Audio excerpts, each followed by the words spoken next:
previous champion. That is incredible. This is ABC Sports. It's prime time in Minnesota, and the Twin Cities are ready for Monday Night Football. The Green Bay Packers are still the champions. Remember last January? Back goes Brett to throw. Here they come. He's got time. He's throwing it downfield. He's got it wide open. It is going to be a touchdown to Andre Rison. Rison takes it across the goal line. Brett Favre and the Packers had won the Super Bowl. This season, the defense of that title has run hot and cold. Green Bay started to play like champions midway into the season, winning 5 in a row. But 2 weeks ago, they came crashing back to earth with an embarrassing loss to a team that hadn't won a game all year. Yet last week against the Cowboys, glorious redemption. Back goes Brett to throw. Pumps once. Pumps looks. Got it. In the end zone. Chavera for the touchdown. The victory was a champion's response to the nightmare game with the Colts. We got to play Dallas following that game, and you know how quickly you forget what happened in Indianapolis when you beat Dallas, and all of a sudden you feel like you're back on top again, and now you're rolling. Brett Favre rolls into Minneapolis for a fierce rivalry game, the Green Bay Packers and the Minnesota Vikings on ABC's Monday Night Football. Come on, big dog! We got the noise. Bring on the game. Like a freight train moving at the speed of light. Like a knockout punch in a tide of light. It's a black and blue battle to our liking. When the Packers invade the home of the Vikings. You better be ready. You better get right. They're gonna knock the roof off the dome tonight. Hit it. Come on and hit it. Come on and get ready. Are you ready for the football? Monday night party. We got Frank and Al and Dan. They're gonna get it started. Chris and Lynn are all set. The crowd is psyched. All my rowdy friends are here on Monday night. Bring on the game. Now. Downtown Minneapolis in the Metrodome, right in the heart of the city, will be jam-packed tonight. 63,000 plus on hand as the Vikings entertain the Green Bay Packers on Monday Night Football. Hello again, everyone. Frank Everett, Al Michaels, and Dan Deerdorf, and it will be rocking tonight. It will sound like 126,000 people. This is one of the noisiest venues in the NFL. Tonight, key game for both the Minnesota Vikings and the Green Bay Packers. For Minnesota, they come in tonight at 8-4. They've had struggling over the past couple of weeks, but they win tonight. They're tied for first place in the NFC Central with Green Bay and Tampa Bay. 3 games remaining on the schedule. Meanwhile, the Green Bay Packers come into tonight with a 9-3 record. They win tonight. They not only will move 1 game up on Tampa Bay and the Minnesota Vikings, but they will at least clinch a playoff spot in the National Football League. And Al, the Green Bay Packers have struggled mightily to win here in the Metrodome. It's been really tough for them. They have. As you know, Mike Holmgren had 2 demons to overcome a couple of weeks ago. One was to beat Dallas, and he did that last week for the first time in his head coaching career. The second demon, to win a game in this place. He is 0-5 in his 5 years as the Green Bay head coach. It's truly been a house of horrors. But you think back to last year at this time, Green Bay was 9-3, and they ran the table all the way to a Super Bowl title. Mike Holmgren thinks they can do it again this year. He's very happy offensively. They've scored 11 touchdowns in their last 2 games. But he's a little concerned defensively because people like Reggie White and Gilbert Brown are hurt, and they'll be in and out of the lineup all night long. But the bottom line on tonight's game is this. If the Packers win, and especially if they win impressively, a lot of people will think they are the team to beat in the NFC. If they lose, the NFC Central is a free-for-all. And, Dan, that's exactly what Dennis Green wants to see, a free-for-all. Sure, because he's looking out either tied for first or in third place, which is where the Vikings would be if they would lose this game to the Packers. But if you can play the world champions and be fairly confident in doing so, the Minnesota Vikings are just that. And why not? As Al mentioned, they've won here 5 straight times. Dennis Green says, I built this team to play on AstroTurf. I have built them to be faster than the opponents, and I sit back and let our speed win the ball game. That is how they have beaten the Packers over the last 5 years. Problems, though, is that sometimes that speed can be pushed around, and especially defensively. where the Vikings rank 28th in the NFL in total yards, but I think more importantly, in terms of yards per play, they are dead last in defense in the National Football League. One problem on offense concerns quarterback Brad Johnson. He's got an ankle sprain, missed a couple days of practice this week. We'll see how it goes with him. And finally, Scott Hill starts at center, his first start ever at that position. This place will break your eardrums tonight. The hated Packers have come to Minneapolis. I'm Lynch Wells, Dennis Green on the sideline. Coach, in your mind, fact or fiction? Green Bay can't play on AstroTurf, and whether it's fact or fiction, how do you use it? Well, they're a great football team, but I think we're a faster, quicker team. I think that's our advantage on official surface. That's the way it's been in the past. We're hoping it's going to be that way tonight. Coach, good luck to you. Thank you. Al? All right, thank you, Lynn. Great rivalry. And it's almost dead even through the years. This is the 73rd game these teams have played. Minnesota has won 36. Green Bay has won 35. And one game ended in a tie. And strangely, in the 28-year history of this package, it's the first time the Vikings and the Packers have ever met on Monday Night Football. Bill Schrader drops back deep. As you take a look at Gilbert Brown, 93, and Reggie White, 92, each hurt, each had his practice time limited last week, and each will be in and out of the lineup tonight. In fact, we will probably see quite a bit of a 3-4 defensive alignment for the Green Bay Packers. Well, now, Green Bay has struggled defensively all year long with injuries they didn't have a year ago. There's only 7 players that have started every game for them defensively, and that's certainly different than it was a year ago when they were healthy throughout most of the season. Bill Schrader and Don Beebe back to receive.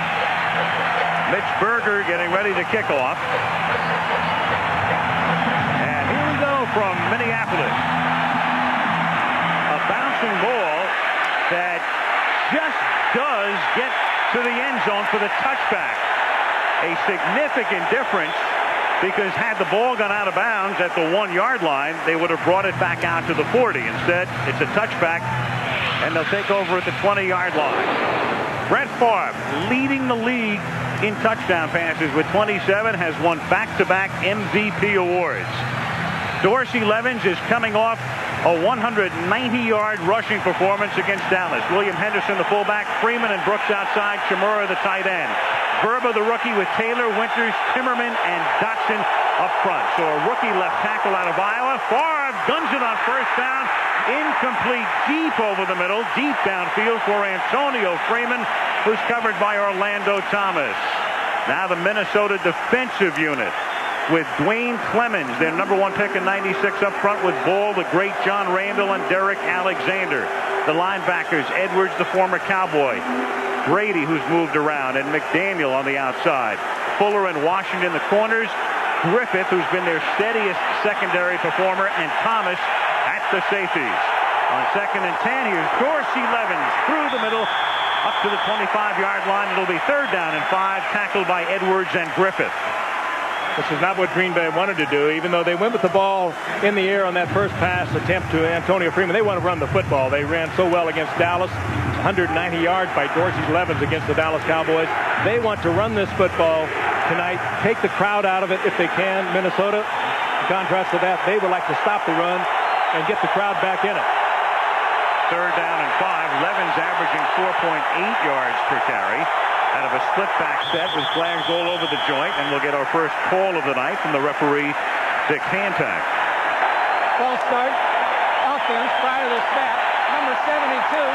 5 yards. Still 3rd down. Not uncommon for a visiting team in the Metrodome. No, the first flag is on Earl Dotson, the right tackle, and not uncommon at all, Al. A continual problem here, and of course this crowd knows it. And even though there are a fair number of Green Bay Packer fans in attendance, as there always is here at the Metrodome, those that are here that are rooting for Minnesota more than compensate for the fact that there's a few yellow and gold folks around here. Deafening is the only word that comes to mind. 3rd down and 10. Vikings send 5. It's a little screen to Levens, read beautifully by Jeff Brady, a guy in his 7th year and playing with his 6th different team. read it perfectly, stops him, and it's 3 and out for the Pack. Big series for the Minnesota defense. A very unhappy Mike Holmgren. The interesting part of it all is that if that pass from Favre is a little more accurate, Freeman was open, and the Packers open up with about a 30-yard gain on their opening play. That was an overthrow by Brett. Hendrick to punt. David Palmer pulls it in at the 35-yard line. No blocking, and a minimal run back to the 38-yard line. And a flag down back near the line of scrimmage. And it's against Minnesota.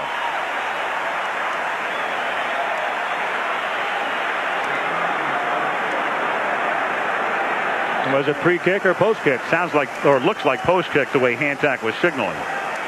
Nobody's making a move back towards the line of scrimmage. Mike Holmgren with special teams coach Nolan Cromwell. Offense after the kick. Number 87. 10-yard penalty. First down. Hunter Goodwin following the kick. So Minnesota takes possession back at the 25-yard line, and Brad Johnson, a 9th-round selection who backed up Warren Moon and then got his opportunity last year, signed a huge contract before the end of the season. He guides the Minnesota Vikings on their first possession from the 25-yard line. Evans in motion. Smith is the running back, and Johnson to throw. Over the middle, into traffic, juggled, and dropped up at the 42-yard line. As we take a look at the backs and receivers, Smith with Evans in the backfield, Reed and Carter are the wideouts, and Glover is the tight end. Stussy, McDaniel, the perennial Pro Bowler. Dill, Dan talked about him at the top, with Dixon and Stringer. Dill, who has played all of the offensive line positions, makes his first start at center since college in place of the injured Jeff Christie. Last pass was intended for Glover, the tight end. It is 2nd down and 10 as Johnson throws over the middle, and this one is caught by Robert Smith, the running back, for a short gain. It'll set up a 3rd and 7. Defensively now for the Green Bay Packers, and here's where they'll be moving in and out. But basically, White, Dotson, Brown, and Wilkins, the base front four. Joyner, Harris, and Williams are the linebackers. Then the corners, Tyrone Williams and Doug Evans. The safeties, Leroy Butler and Eugene Robinson. George Kuntz, a linebacker who was a starter last year and injured his knee and had surgery following the playoffs last year, in uniform, and will play for the first time tonight in nearly 11 months. Johnson. Safety Val Palmer. Nice move to escape one man, but not a second. Leroy Butler stops him well short of the first down. Both teams 3 and out. I think maybe Brad Johnson might have answered the question, however, though he was flushed out of the pocket there, was able to move out of the pocket, and there was a lot of concern about his right ankle damaged against the Jets a week ago, wearing a little brace on it. He's a very athletic quarterback. He needs that, and he was able to scramble there pretty well. 3 consecutive passes, though, for the Vikings. They didn't challenge Gilbert Brown. Litzberger to punt. It's a short kick, and it bounces out of bounds at the 37-yard line. That's where the Packers have it for the 2nd time in the game. A beautiful shot of downtown Minneapolis. 3 minutes, 13 seconds into the game.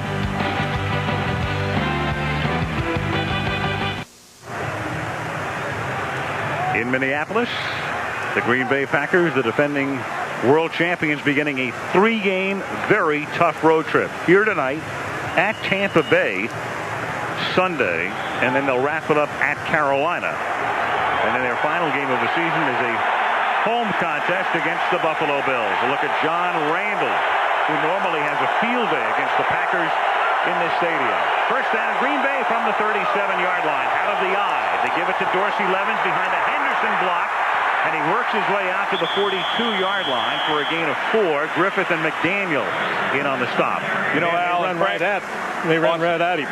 I was going to say the Packer faithful a little unhappy about this road trip in December, feeling that a lot of the home field advantage that comes with playing at Lambeau Field is obviously negated by having to go on the road. And then their one home game in the month of December is against the Buffalo Bills, certainly a team used to playing in bad weather. So Mike Holmgren feeling they got the short end of the scheduling stick.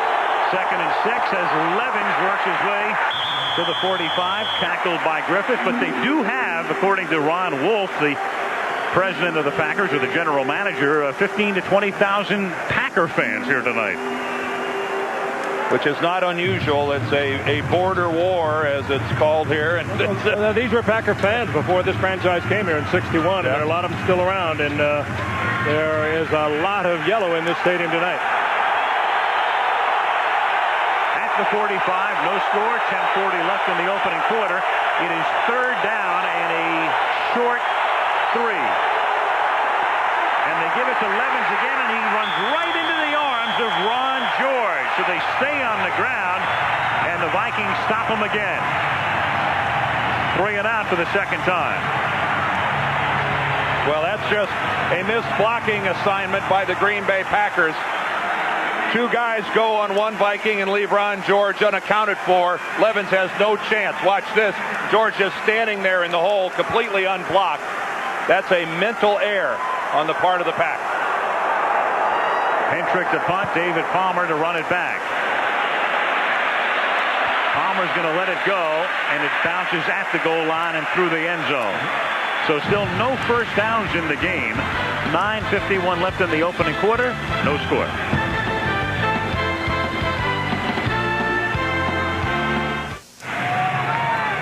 A lot of college football action Saturday, championship Saturday on ABC. Colorado State, New Mexico for the WAC championship. Then the Dr. Pepper Big 12 championship, second-ranked Nebraska against Texas A&M, and the SEC championship in primetime on Saturday. Peyton Manning in Tennessee against Auburn, and we go to Texas next week. The Carolina Panthers and the Dallas Cowboys next week on Monday Night Football.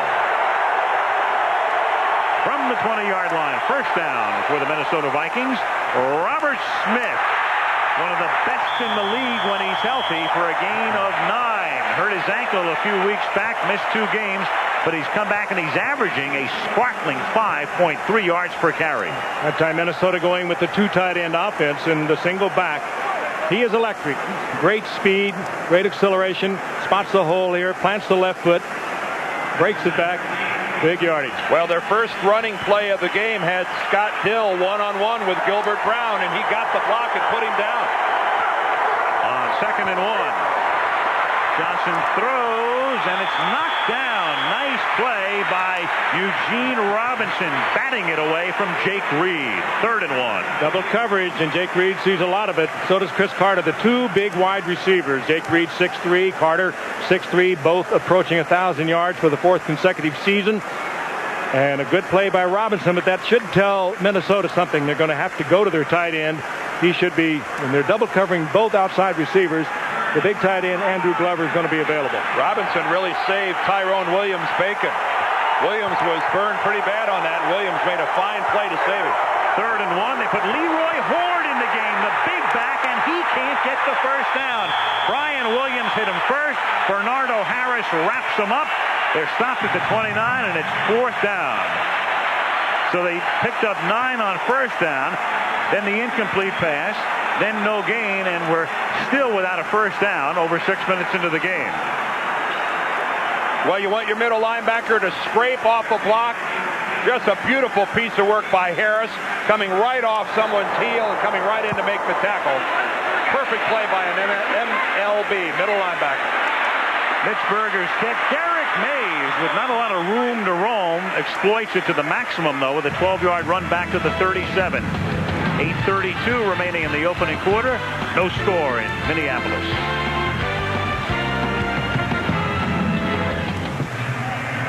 Beautiful shot provided by Goodyear, #1 in tires, as you look at downtown Minneapolis on a very pleasant early December evening, December the 1st.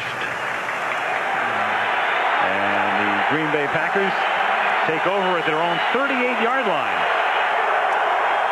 First down, as the Packers and the Vikings each look for their first down. Levens over the left side up to the 40-yard line. It'll be 2nd down and 8. Monday Night Football is being brought to you by Nissan, who reminds you that life is a journey. Enjoy the ride. Black & Decker, the new Wizard rotary tool, the tool that knows no limits, built by Black & Decker. Miller Lite, now official beer sponsor of the NFL.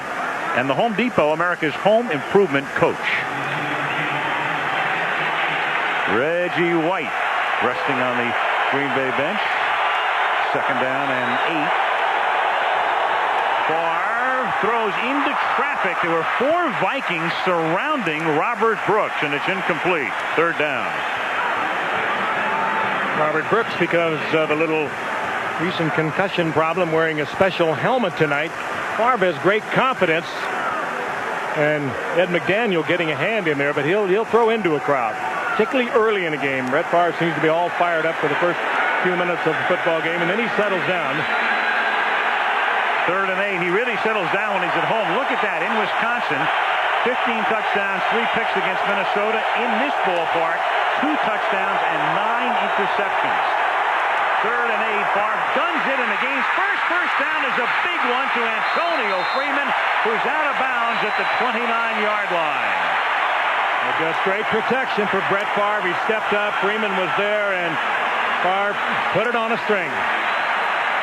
Well, you're talking about a team whose offensive line right now is playing with a great deal of confidence. Look at the look downfield that they afford Brett Favre. And you see Antonio Freeman, he got to the inside of Dwayne Washington. But it's because of the look, it's because of the protection that they're able to run such a deep pattern so effectively. And that almost is roughing the passer. That was way beyond the end of that play. Dwayne Clemens drove him to the turf. Favre has to take a timeout. 7:24 left in the opening quarter.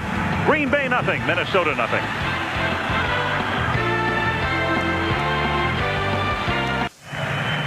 Tomorrow, Race Under Fire, Soul Man, Home Improvement, Spin City, and Barbara Walters with the 10 most fascinating people of '97. And then on Wednesday, your lineup looks like that. Did we make the list, Frank?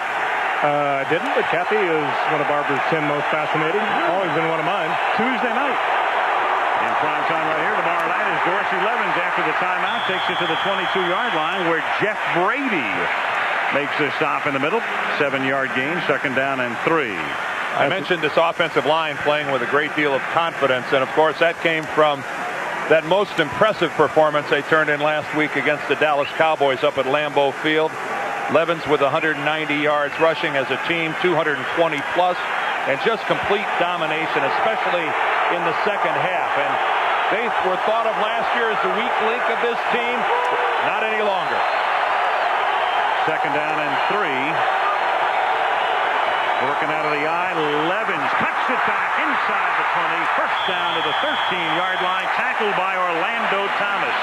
Well, Evans has really emerged as one of the premier backs in this game. Towards the end of last year, he filled in a lot for Edgar Bennett, who was lost for the season with an Achilles tendon earlier. But he has really come on. Take a look at the line play you were discussing, Dan. They just dominate this one. Well, yes, they are. And what's amazing about this is you have Jeff Brady, who's really standing right in the hole, and he was left to Dorsey Levens. And Levens, with a little juke to the inside, Brady doesn't even touch it. He just froze him right there. From the 13, far to the end zone. Too tall for Robert Brooks, covered by Corey Fuller.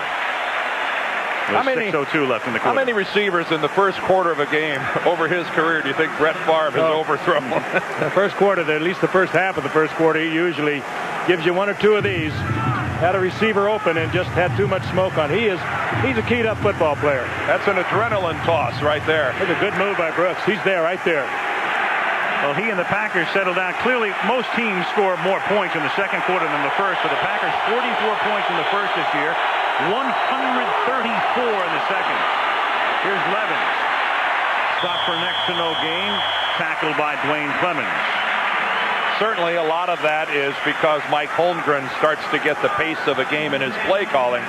But I think there's a lot to the fact that Brett Favre settles down as the game goes along. That has been with Brett since he was a rookie in this league. Anyone who played this game the same way then. They used to fire off there in the first quarter a lot better than you did the fourth. You're right. Mark Sherman, a threat here now, the big man. Small secondary for the Vikings. Sherman, the tight end, 6'5". Third and 10. Freeman and Brooks are both sent to the right. A little short roll. And then a shovel pass, but they're not on the same page. A flag is down. It hit the back of the offensive lineman, Aaron Taylor. And thus you'll have an ineligible receiver. The head linesman and Dick Hancock go over the call.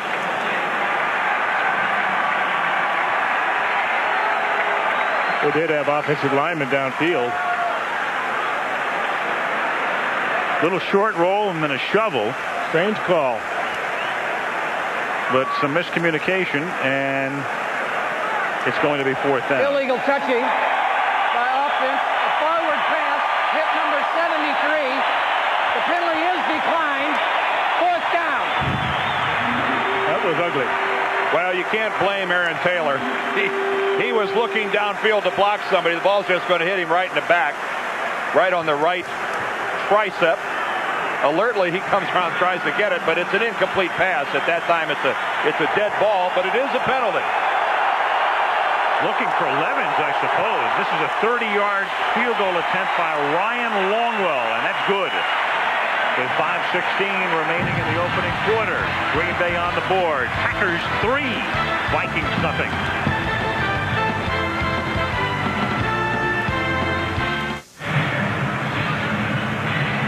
Well, we've seen Brett Favre do some unusual things. And tonight, well, it doesn't go into Brett's Hall of Fame, but a left-handed shovel pass that winds up hitting Aaron Taylor in the back, apparently intended for Dorsey Levens, but really not even close. Well, Brett was it again. They looked like it was Dorsey Levens who pulled up on it. Brett just was delivering that ball to a spot, and Levens should have been there.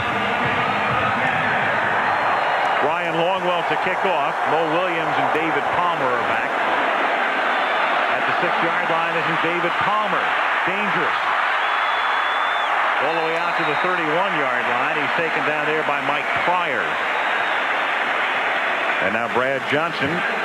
Brad Johnson, a guy who was drafted in the 9th round in 1992.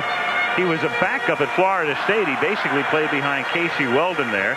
The 227th player picked in that draft, and the 230th player was Ty Detmer by Green Bay. Inactive for 2 full years, backup for 1 year. Started 6 games a year ago for Warren Moon, who got hurt. At the 31-yard line.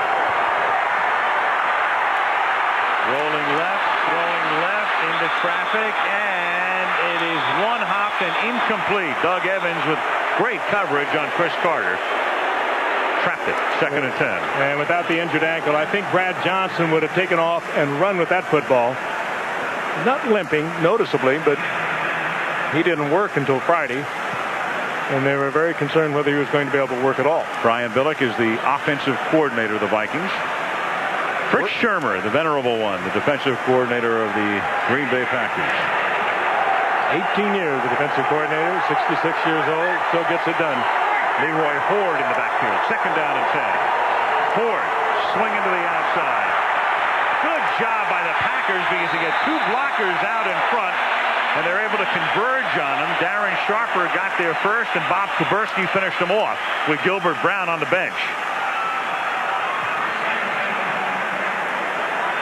Yeah, we're going to see a lot of Gilbert Brown on the bench, as well as Reggie White. Reggie White with a back problem, and Gilbert Brown with just conditioning from a couple of injuries he's had this year. And we should see about 50% of the plays tonight. Good play by Bob Kuberski. 3rd down and 12. Johnson is 2 of 5 for 2 yards. Here come the Packers, but he hangs in the pocket, and the pass is caught by Reed at the 45. 1st down at the 50 for the Vikings. Boy, nothing like height as Reed, for the 4th consecutive year, goes over 1,000 yards. Ball thrown high, 6'3". Reed went up and came down with it.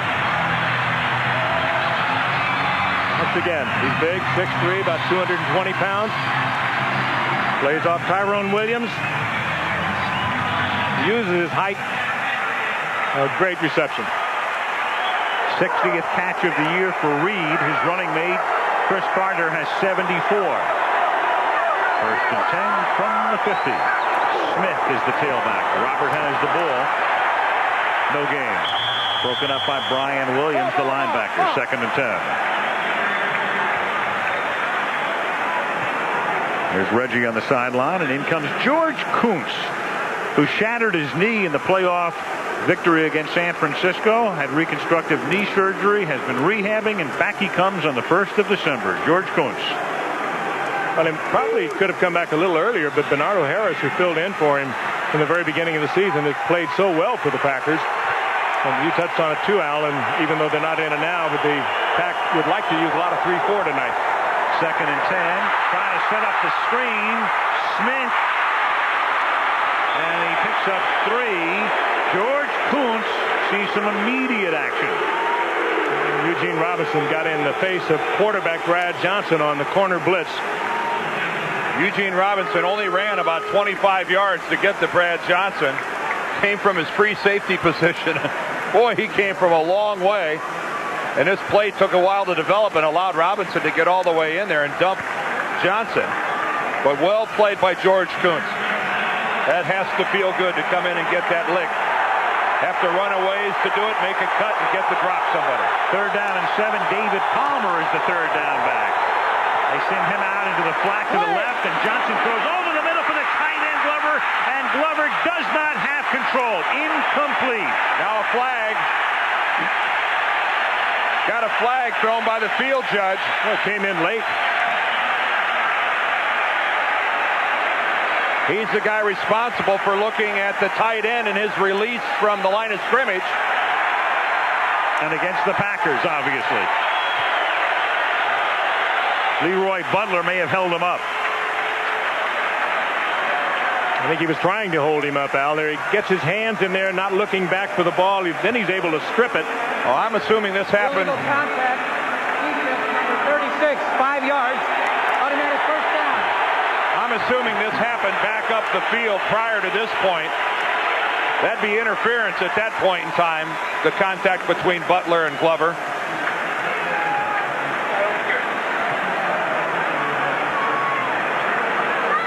Leroy Butler is number 36. There he is at the bottom of our screen. There is the contact with Glover that is well beyond the 5-yard area. So this flag was coming. The field judge first had to rule whether or not it was a completed pass.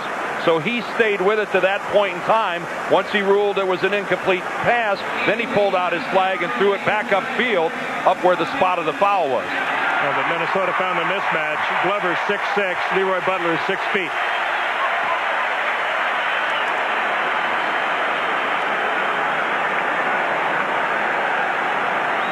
A lot of height for Brad Johnson and his receivers. Glover 6'6". Again, Carter and Reed both 6'3", big targets. Well, and Brad himself at 6'5".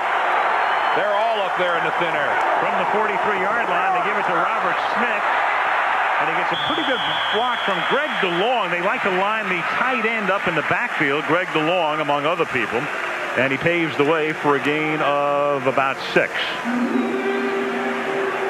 Robert Smith had over 130 yards in the first Green Bay game. Then he hurt his ankle and missed a couple of games and has been just getting back to 100%. But he is the man they need tonight.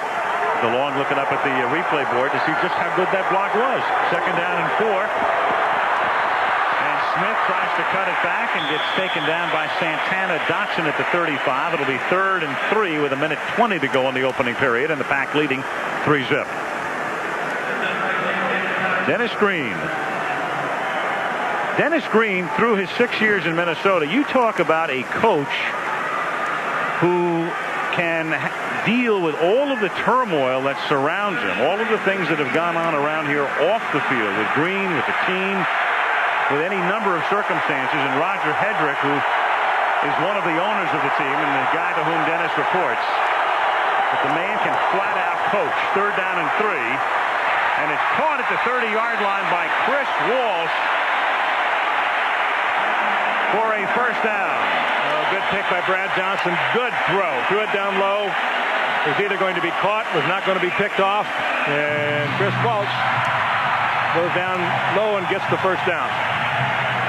You got 3 receivers to this side of the field, all locked up in single coverage. Both the safeties are deep. And Walsh, the most open of the 3 to that side. He was the motion man across the formation. Pretty simple when it works. From the 29-yard line, here's Johnson going deep for Reed and returns the other way and can't make the catch. And Jake Sloan getting up. He fell right on that elbow. Doug Evans with the coverage. Yeah, and using that height against Doug Evans and putting it up there and counting on Reed either to come down with the reception or certainly to prevent an interception. There's the fake by Johnson at that point. He just puts it up high looking for a jump ball.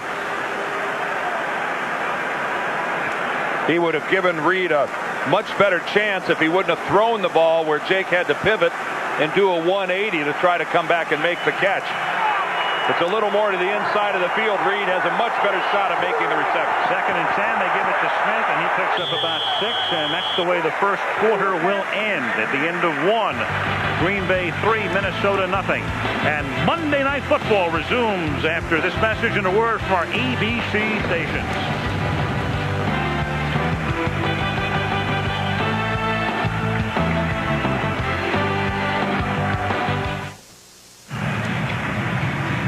It is December. We are in Minneapolis as we start the second quarter. Al Michaels with Frank Gifford, Dan Deerdorf, and Lynn Swan.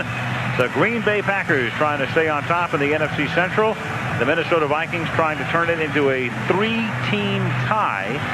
After 13 games, it's 3-0 Pack. And as we begin the second quarter, it is 3rd down and 5 for the Vikings at the Green Bay 25-yard line. Reggie White back in the game. 6.5 sacks for the year. He's been troubled with a back problem this year, and they have been resting him all this past week. He didn't even work. He just rehabbed all week long, getting ready to give everything he can tonight. And he'll probably follow that same routine for the balance of the season. Once you're a little bit nicked at this stage of the year, it's tough to get well. Johnson, good protection, throwing into double coverage. Bumping goes on. No flags intended for Carter. Doug Evans with the coverage. And again, Johnson just counting on Carter, as he did a moment ago, Jake Reed, to protect the football if they can't get the completion. It's a pretty risky business. And now Eddie Murray comes into the game to attempt what will be a 42-yard field goal. Another look now with the contact, which is ruled incidental. And Ed Murray, the oldest player in the league at age 41, has never missed a kick in his illustrious career on Monday Night Football.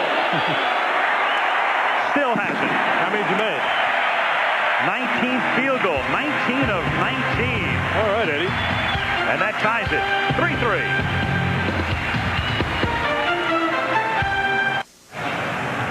A good look at the right ankle of Brad Johnson. You can see that brace that he wears. It's a high ankle sprain. And again, it's something that's not going to get better. Brad missed 2 days of practice this week. Practiced the last 2. His mobility doesn't appear to be affected, but he's being mighty bold in some of his decision making, throwing right into the teeth a lot of times of the Green Bay coverage. So far, he's gotten away with it. Mitch Berger to kick off. Here's Don Beebe, the longtime Buffalo Bill, from the 10-yard line. Brings it back to the 21-yard line. Beebe's first kickoff return of the season. Here is the Home Depot coaches back for tonight. The most regular season matchups between active NFL head coaches. Marv Levy with Buffalo facing Bill Parcells with the Giants, the Patriots, and the Jets. A total of 12 times. Levy won yesterday, so leads 8-4. And Dennis Green and Mike Holmgren have now met 12 times, this being number 12. Green leading the series 7-4. And Dennis and Mike were assistant coaches at San Francisco under Bill Walsh and George Seifert in the late 80s. The difference there, Dennis and Mike have done it with the same team. Obviously, Bill Parcells in his first year with the Jets. Here's Dorsey Levens turning a 2-yard gain into about a 5-yard thrust. Well, now we'll have to wait for the Perry, right? Curly Lambeau and Hallis, how many times they go at it? 40s? In the 40s, 48 times. What was Curly's first name? Earl Lambeau. That was a quiz. Yeah. You both passed. Well done. 2nd down and 5 from the 26. And that's off the fingertips of Robert Brooks, who points and says, I want a flag. And the official said, don't be ridiculous. Corey Fuller with the coverage. Oh, what a bullet by Favre. Robert Brooks. Well, it was a tough catch, but one that he has caught many, many times, I can assure you, in practice and games. They say timing is everything for Corey Fuller. Well, one fraction of a second earlier, and he gets flagged for interference. He played the man, not the ball, and he wraps up the receiver at exactly the instant when the ball gets there. He's playing the man, not the ball, and he timed it perfectly. 3rd down and 5 from the 26. And that is, well, you can call it unabated. Well, Derek Alexander, he's pointing at Ross Verba, the rookie left tackle, saying that he drew me off, which, of course, you would expect him to do. Well, Green Bay is going on the same count. They're going on mostly a first count because of the noise here in the stadium, and I think that might have just been a... If Verba moved, I didn't see it. No. Offside. Defense, number 90, unabated to the quarterback. 5-yard penalty. First down. I think you go on a certain count over and over and over, Dan, and then you start to anticipate it, and that's the reason you change it up, and that's what Green Bay did. They've been going on that first count because of the noise volume here in the stadium. Now they changed it up. You see there? He gave it the first count, and here comes Alexander. And we saw Brett do that. Foch Fazio, the defensive coordinator, really upset. We saw Brett do that last week to the Dallas Cowboys repeatedly, getting them to come off sides at least 3 times, and Foch upset. First down, Green Bay from the 31-yard line. And a whistle again before the snap.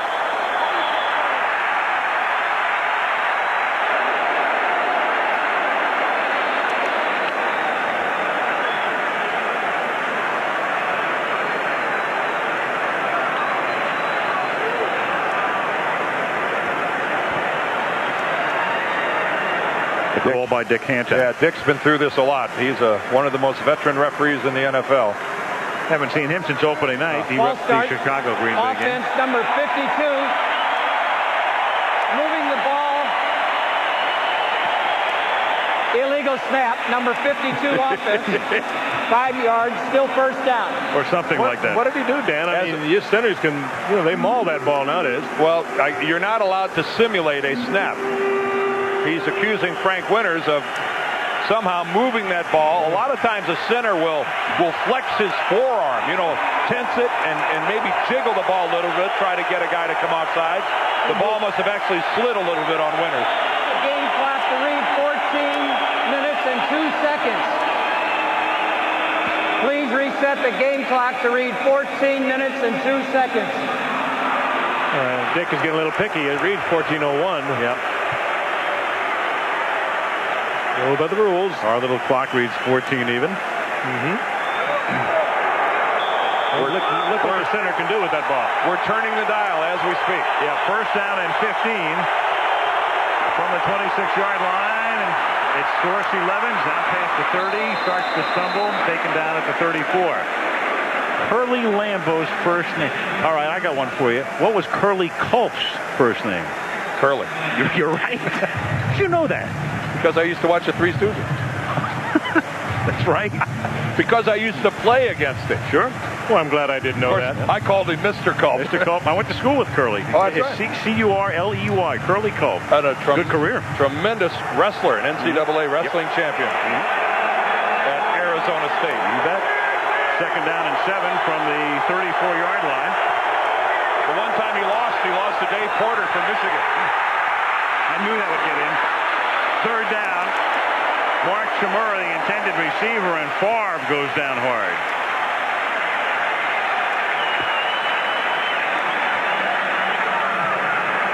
Favre having to throw that ball just a little before he wanted to. Took a shot after he delivered it. By that man, Ed McDaniel. Third and 7. Brett Favre, perhaps not playing up to the standard that he set the last 2 years, but still a team with a record of 9-3, and he leads the league in touchdown passes with 27. Third and 7. Brett flushed out, throws on the run, and incomplete. Good coverage in the secondary with Chmura and Brooks both in the neighborhood as the intended recipients. Well, he will take some chances for you, though. He just believes so completely in himself. He tried to throw that back across his body, I think, to Chmura. But that one could have easily been picked off. Vikings in their dime defense. It's tough on the run to throw back into the middle of the field Just naturally, there are a lot more defensive players in the middle of the field. A lot of times you get burned. Booming punt by Craig Hentrick. A beauty all the way to the 11-yard line. Palmer backs up. And great coverage by the Packers. They all got down there, led by Mike Pryor. Keith McKenzie wraps them up inside the 15-yard line. A punt of 55 yards. 12:57 to the half. 3-3.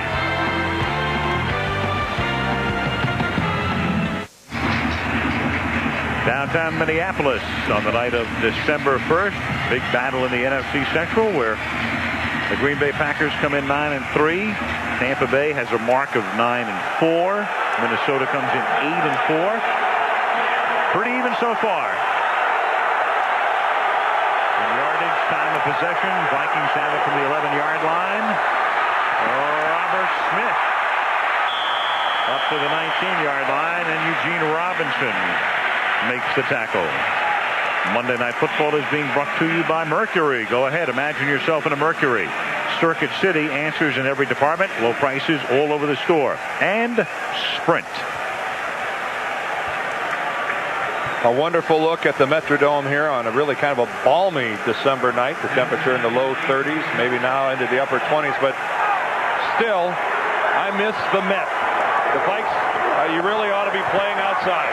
2nd and 1, and Charles Evans is close to a first down and should have it. Bud Grant in the shirt sleeves and not allowing any heat equipment. One of those unusual stadiums, Frank, as you remember, where both teams were on the same side of the field. It was instead of looking across the field at the other team, both of you were on the same side.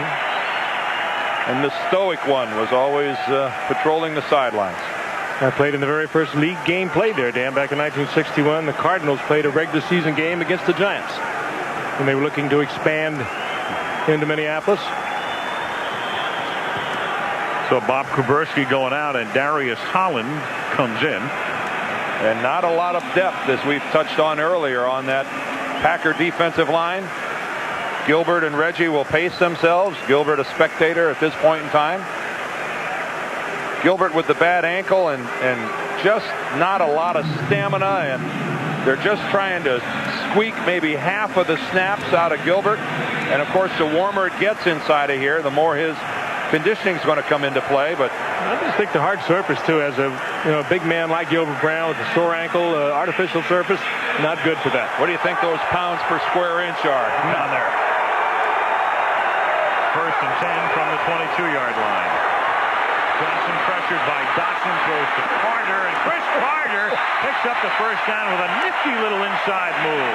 His first catch of the night. Roderick Mullen makes the tackle.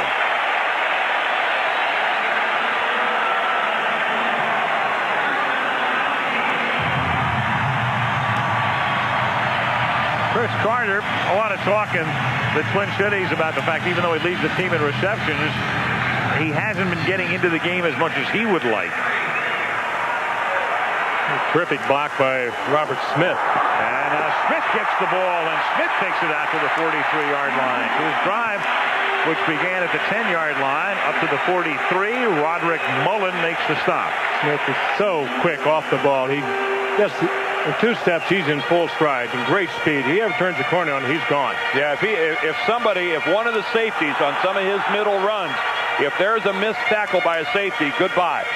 Nobody on this Packer defensive team is going to run down Robert Smith from behind. He went 61 yards against Detroit, 46 against the Jets. He just explodes.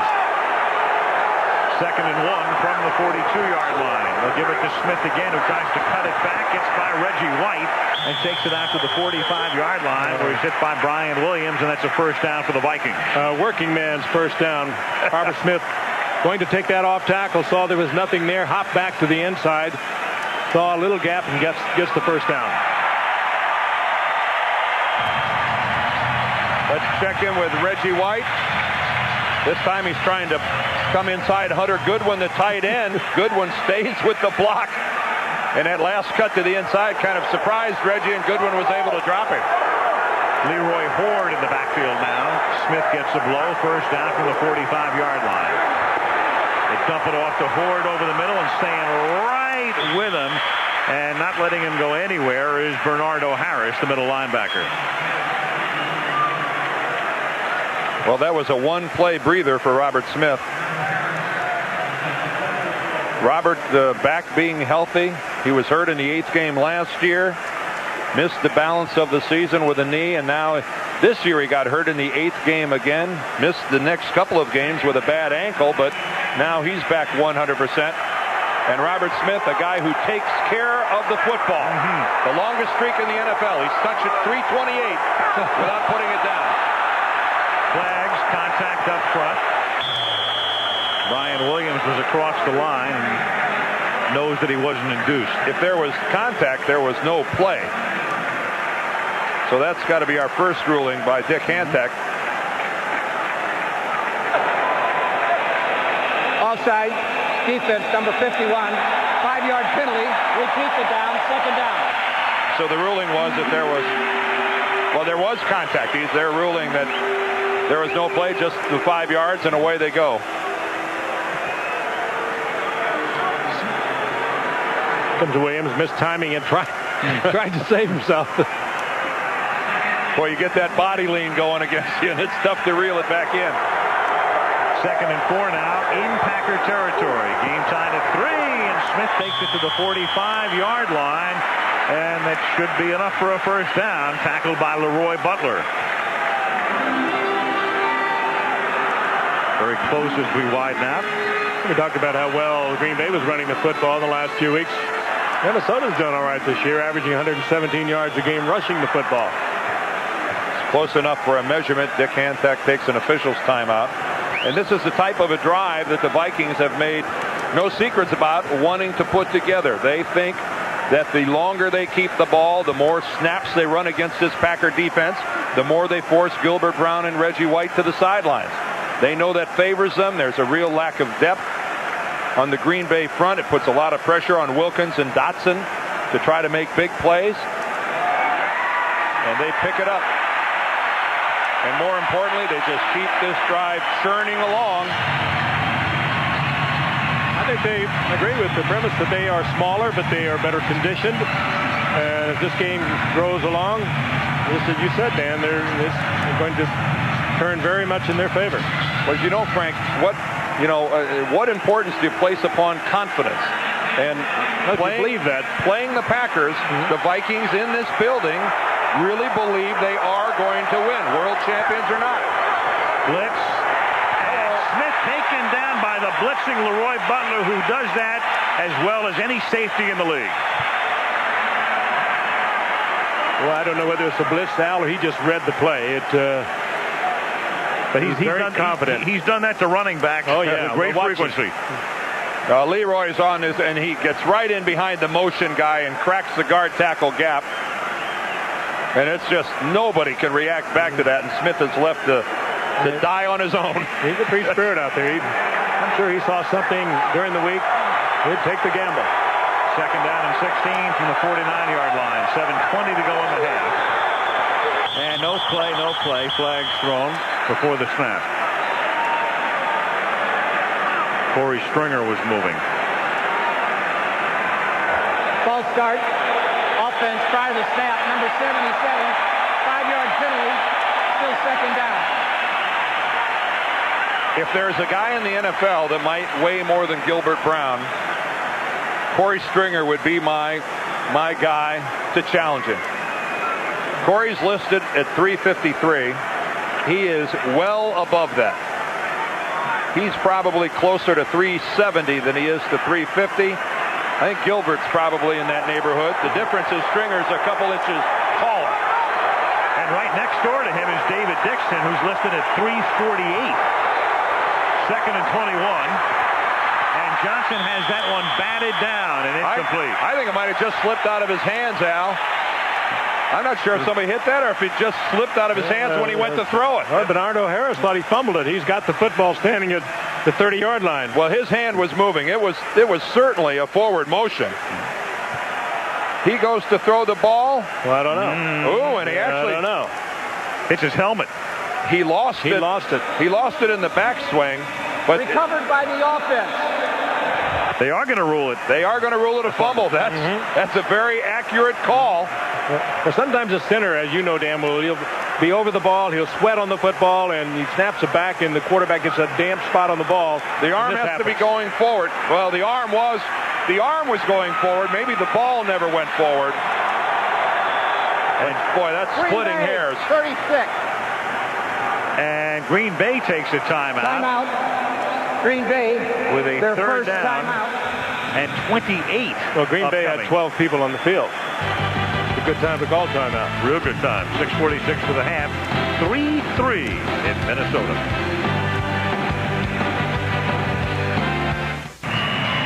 Back in Minnesota, this NFC Central battle. And gents, it looks like we'll have 3 and maybe 4 teams out of the NFC Central in the playoffs this year. We saw that win back in 1994. I think the NFC Central sent 4 teams into the playoffs, all 3 of the wild cards. And you're right. The way they're bunched up this year, it looks like it's going to happen again. Third down and 28 from the 37-yard line. And Johnson's going to air it out. And it's a little underthrown as Matthew Hatchett tried to stop and come back and get it. It was incomplete. It's fourth down. Johnson does not mind throwing it into a crowd, does he? I don't know if he's found any open receivers so far in this game. Found a lot of Packers. He's certainly choosing to throw to the receivers that are pretty well covered by the guys in the white jerseys. He's waiting for the fourth quarter. He has remarkable numbers in the fourth quarter, but this one again with 3 Packers back in the coverage, and he throws into the crowd. Now Mitch Berger to kick. Mays, Derek Mays, the ex-Notre Damer, brings it back to the 14-yard line. Nolan Cromwell, the decathlete and special teams coach for the Green Bay Packers, looks on with 6:29 of the half. 3-3.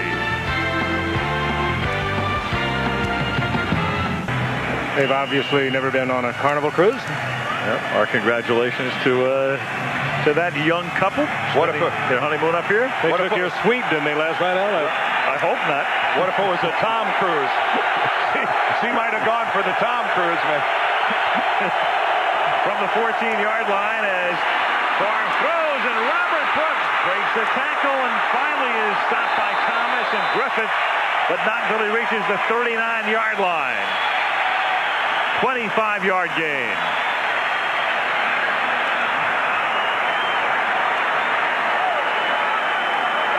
Brooks working over on the corner.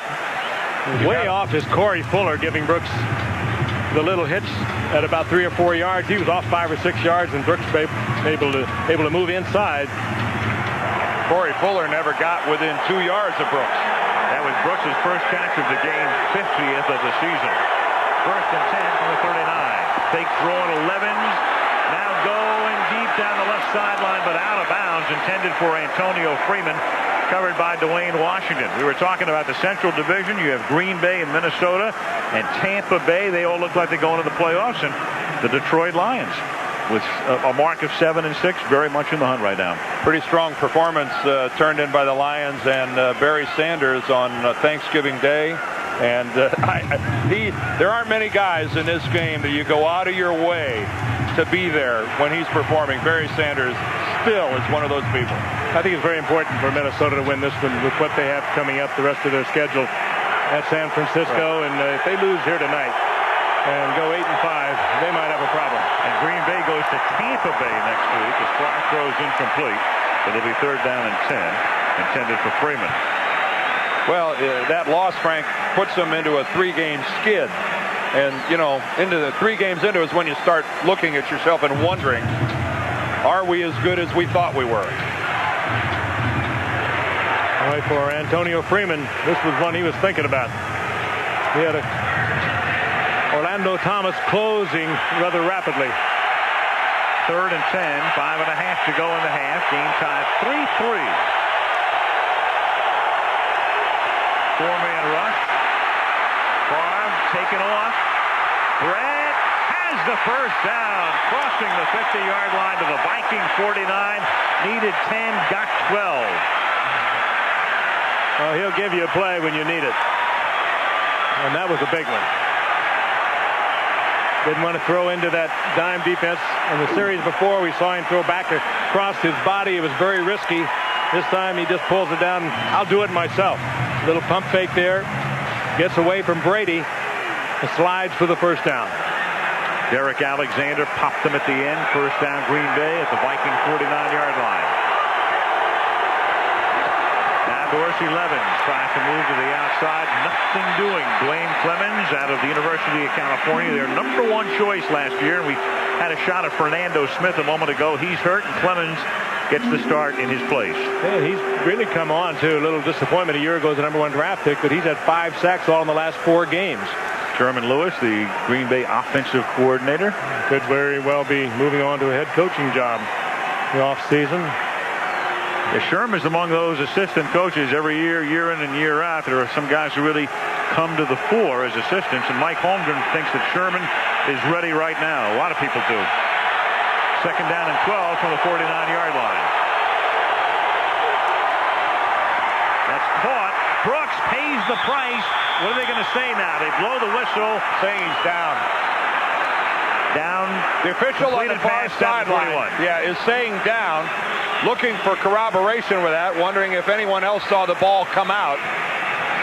Jeff Brady is down. We know that. Boy, that's fine concentration on the part of Robert Brooks, who's had a little bit of a concussion problem. They're concerned about that. New helmet tonight, but he did not take his eyes off the football, even though he knew he was going to get a shot, and he did. Let's take a look.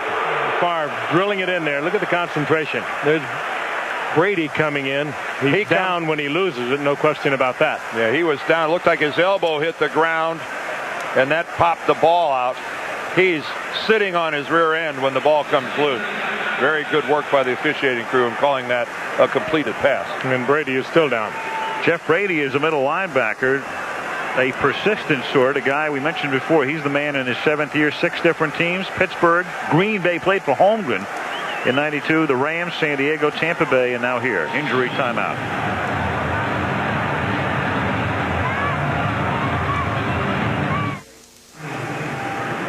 And Jeff Brady was able to trot off under his own power. So he is out of the lineup right now. Another look, number 50. Took a shot from Corey Fuller right on the top of the helmet. And it'll be 3rd down and 10. Dwayne Rudd seeing more and more action now, their first rounder. Well, that's one of the guys here. One of the guys they try to take advantage of his speed, rushing him at defensive end. 3rd down and 12. Favre throws, and it's caught by Freeman at the 33-yard line. And how many times do you see Brett by time escape? He's so dangerous out of the pocket, and then shot put it. Well, a few moments ago, Al and Danny took off and ran with the football, so you've got to be very careful in your coverage. You've got to play Favre for the run. Absolutely, and as a defender, you have to honor that first pump. When he makes that first pump right there and doesn't throw, as a defender, you have to react to that. You have to move towards whomever you think he's throwing it to. It's almost asking the impossible to defend against that. Brady back in the game now. First down. Favre comes back this way. William Henderson blows out a would-be tackler and finally gets stopped by Dwayne Washington. Oh, he just ran right out of the arms of Ed McDaniel. He didn't wrap up. Henderson, big guy, goes about 250 pounds. A good receiver, too, working out of the backfield. I think that's about his 35th reception on the season. You say the poor running back has to get hit by a linebacker. This is a case where the running back outweighs the linebacker by 20 pounds. And right there, it looks like every bit of it. William Henderson just splattered Ed McDaniel. When you do all the work, the lead blocker for Dorsey Levens, every now and then it feels kind of good to get your hands on the football, and you run with a lot of vengeance. You're looking for somebody to hit. Well, of course, the Packers, their team is built to play on grass. They have real big running backs.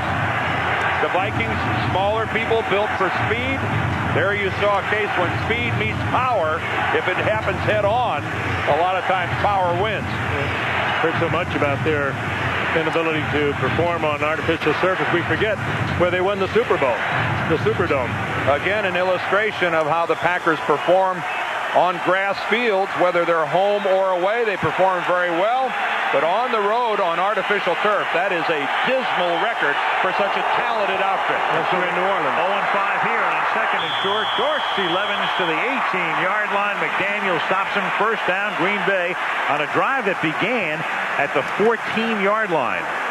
Little tussle going on downfield. There's always a lot of pushing and shoving going on between these two defensive lines.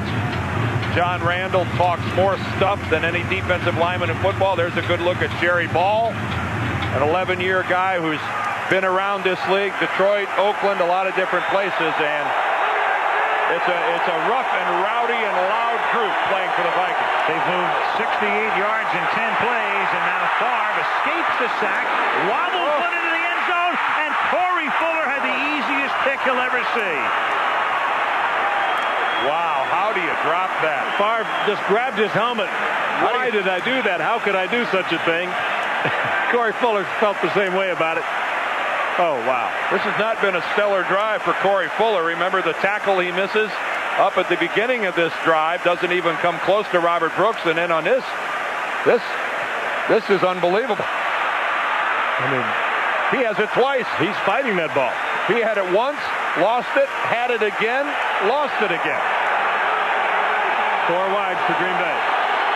From the 18 on second and 10, Favre guns it to the end zone, and it's caught by Brooks. Robert Brooks catch. Robert Brooks is so tough. He might be too tough for his own good. Our game, 7th game of the season a year ago, blew out the knee, ACL, came back this year. He's the Robert Brooks of old. You got to love this guy. I just hope he's not hurt. You have got to love a guy with the courage of Robert Brooks.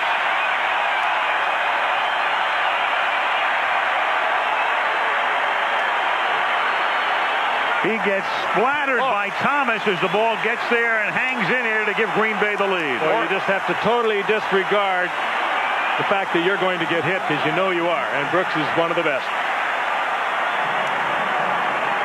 And Brett Favre, after making one of the worst throws a quarterback can make, comes right back and puts a laser shot on Robert Brooks. Nice hold by Hendrick off the errant snap. Longwell converts. And Green Bay goes 86 yards. Brett Favre with all the confidence in the world. A couple of TD passes away from his 4th consecutive year of throwing 30 or more. And yet, I'm sure he doesn't consider it one of his best years.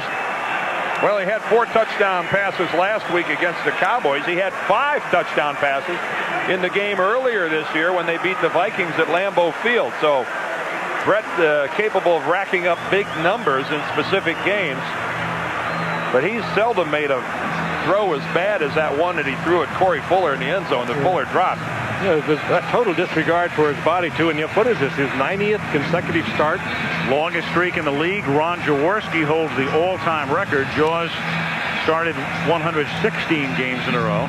You know, when you put Favre's career into perspective at this point, you think about the fact he's only 28 years old. He's within 100 yards of Sammy Baugh's passing total. Tells you a little something about how the ability to pass in this league has changed through rules changes and the style of game played with multiple receiver sets and the quote-unquote West Coast short passing offense. Longwell's kickoff. David Palmer comes over to the sideline, takes it at the 4, and brings it back to the 19-yard line. He's brought down there by Chris Darkins. 1:59 left of the half, so officially it's the 2-minute warning. Green Bay 10, Minnesota 3.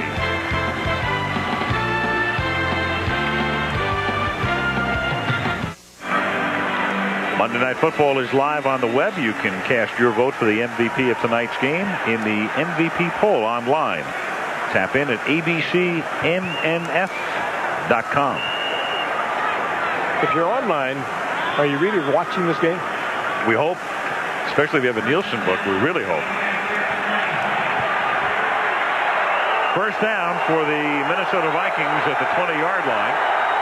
1:59 to the half. Vikings have all of their timeouts left. And Robert Smith goes next to nowhere. It'll be second down and 9. Vikings to go without a huddle.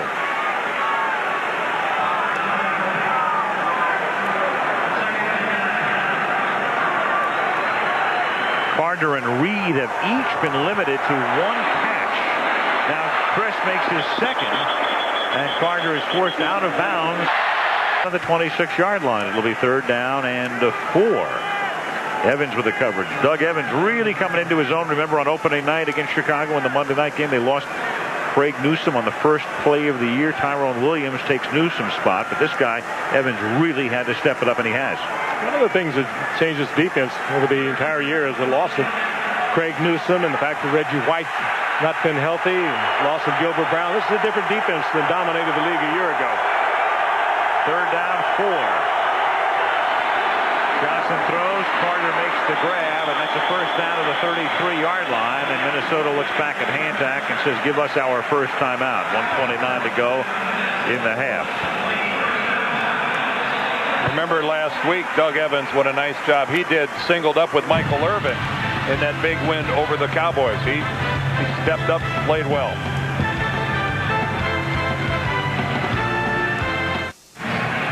Ron Wolf, for years, one of the top executives in the league, and of course the job he's done at Green Bay has been next to legendary.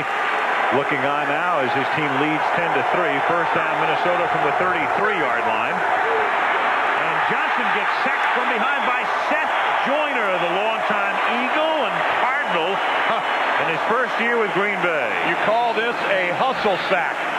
Seth Joyner gets put on the ground, does a somersault loop, comes back up, and makes a sack. Boy, now that's getting after it and staying with it by Seth Joyner.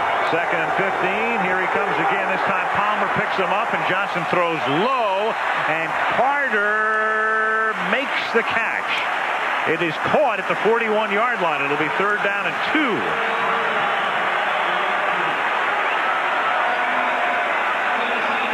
And Minnesota takes a timeout. The officials looked at each other.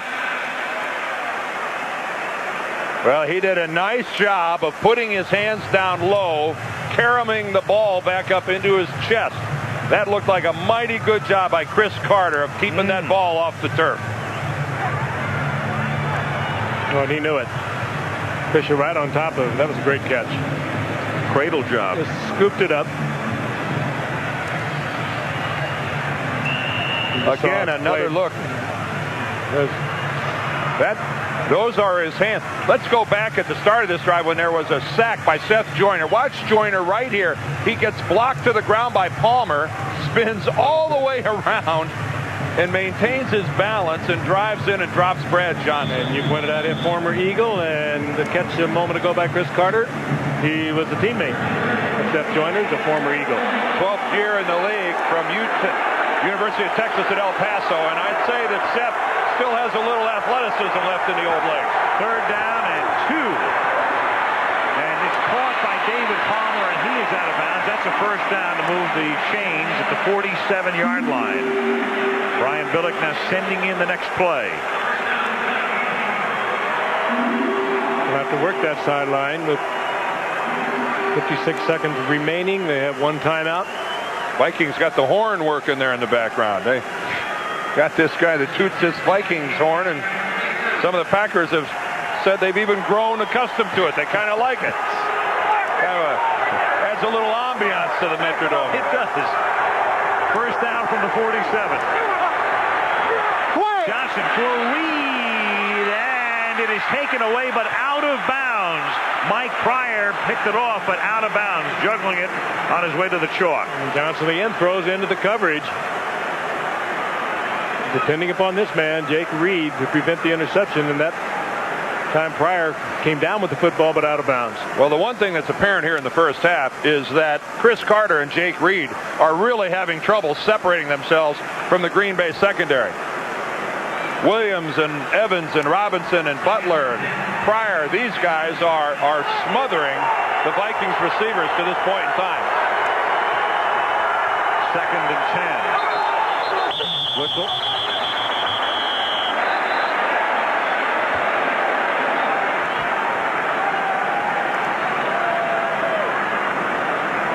False start.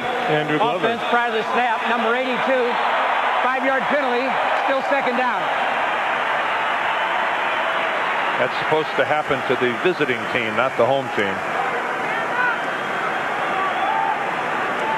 Andrew Glover, the tight end, trying to work inside and get downfield. When you're double covering on the outside, as Green Bay is doing to both Reed and Carter, again, your tight end is usually going to be picked up by a linebacker. Second down, 15. Under pressure. And sacked by White. That's number 173, I believe, in his unbelievable and storied career. Most in history. They started counting them officially at 82. Well, that's Brad Johnson again, not being able to find anybody to throw to. He's back in the pocket. He gets a good look at the field. Decides he's going to have to head for cover. He doesn't make it. He wanted to go to Glover, but they picked up Glover with Leroy Butler all the way downfield. He had no place to put the football. Reggie, his second sack now in 6 games. Brad's got plenty of time to look downfield. Coverage sack. Third down and 19. Pressure again. Dumped off, and that's dropped incomplete. With 14 seconds to go, Santana Dotson put the heat on. Well, this is a tough series to take in to the locker room at halftime. Brad just tries to float it over the top of Reggie White. Reggie's really close to getting his hands on it. Boy, Dotson just turned and threw Johnson at the end of that. Now Mitch Berger to punt. Derek Mays, who said, "My dad only let me stay up when I was growing up on Monday night, late to watch Monday Night Football." Balls it in at the 12-yard line. And brings it back to the 30. 18-yard run back for the ex-Notre Damer with 3 ticks left in the opening half. Randall Cunningham. Yes, sir. If you forgot about Randall, here he is. Longtime Eagle. Signed on with Minnesota and has been the backup all year. In fact, he underwent arthroscopic knee surgery recently, but is well enough to play if needed tonight. Yeah, he hurt his knee in practice and had an arthroscopic procedure done back on November 17th. And as that graphic told you, Randall hasn't chucked one in this league in a long time. Kneel down ends the first half. So in a vital game in the NFC Central and a great long-time rivalry and the resumption thereof at halftime, the Green Bay Packers lead the Minnesota Vikings 10-3. On to New York we go. And Chris Berman. Chris. All right, Al, thank you. And coming up on our Lexus halftime report, a look back at a day in which the underdogs had a blast. A day in which Kansas City rang up 44 points on San Francisco. And speaking of 40, for the first time in the 90s, we had a game in which both teams scored 40 points. Bobby Hoying, Kevin Turner, and the Eagles outlasted the Bengals 44-42. Back after this message and a word from our ABC station. The Lexus halftime report. Brought to you by Lexus. The future of Lexus is here. Fasten your seatbelts. Live from our New York studios once again, Chris Berman. There are those special places in the NFL where trying to win as a visitor amounts as a monumental task, like Lambeau Field, where the Packers have won 25 straight, like Mile High Stadium in Denver, like the Orange Bowl, where the Dolphins used to play, like RFK, where the Redskins once patrolled. And then there's Arrowhead Stadium in Kansas City with its sea of red and its symphony of Chiefs fans. Extra loud if Kansas City is an underdog, which they were yesterday against the 11-1 San Francisco 49ers. And early on in this one, the NFC West leaders could sense there was a bad moon rising.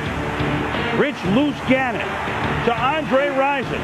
Touchdown in the first quarter, a theme that would reoccur. You got him all day. You got him all day, baby. That's the way to go. Great job. To borrow a phrase from the 90s and from my kids, Gannon to Rison was goodbye. And what about the venerable one, Marcus Allen? Yesterday he tossed DeLove. Ted Thompson was the tightrope walker. Derek Thomas and company brought Gahee. 5 sacks on Steve Young. A 44-9 demolition. Kansas City eliminated all the doubting Thomases. I take my hat off to each and every one of my teammates, coaches, everybody affiliated with this organization. Today, we had to step up, and we stepped up. Nobody gave us the script. That's the problem. They got to give us the script. I love you, man. Let's do what I think is the greatest thing you can do when you win, and you win decidedly. You do it with dignity. You don't have to say a word. You just walk tall, walk proud, and more importantly, in this group, you walk shoulder to shoulder. Congratulations. Shoulder to shoulder. Well, the win keeps Kansas City neck and neck with Denver at 10-3. They're still just one back of the Broncos in the AFC West. Now, when we return, thunder around the NFL. Bruce Smith and the Bills led the charge against the first-place New Yorkers.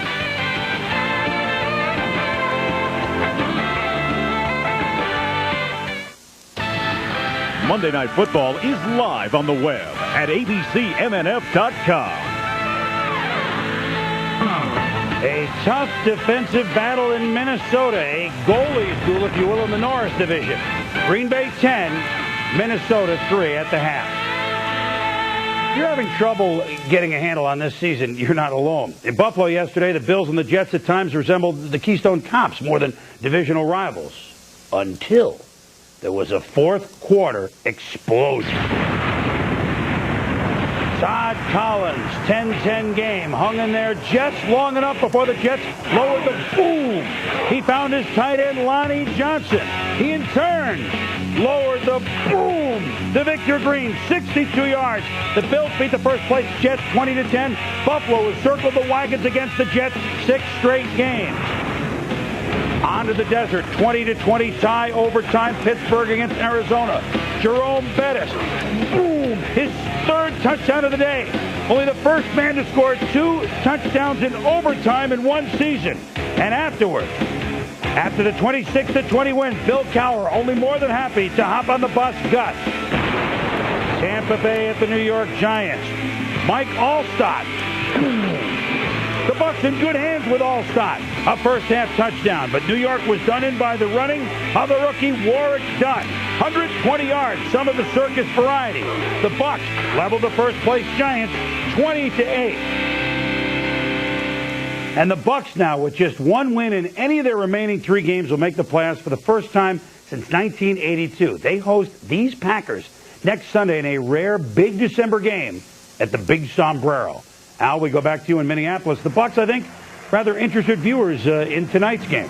No question about it. They'd love to see Minnesota win. They're also getting a scouting report as they take a look at the Green Bay Packers. And it's a vital game for both of these teams, but Green Bay can control its own destiny in the division if they just keep winning, since they do have the lead in the division.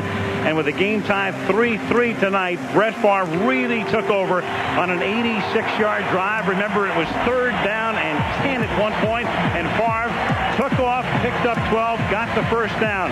Then it was 3rd down and 11. Again, rolling out of the pocket, hits Antonio Freeman. And then the drive is capped off by this pass. Robert Brooks gets banged at the end, hangs on to it. That touchdown pass, the 28th of the season for Brett Favre, who leads the National Football League in that category. And at halftime in the Metrodome, in a great rivalry, the first time these two teams have met on Monday Night Football, it's Green Bay 10, Minnesota 3. The second half coming up from Minnesota after this.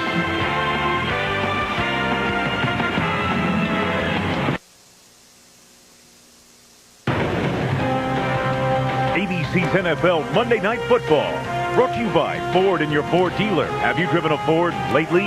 The NASDAQ stock market and Budweiser, what fresh beer tastes like.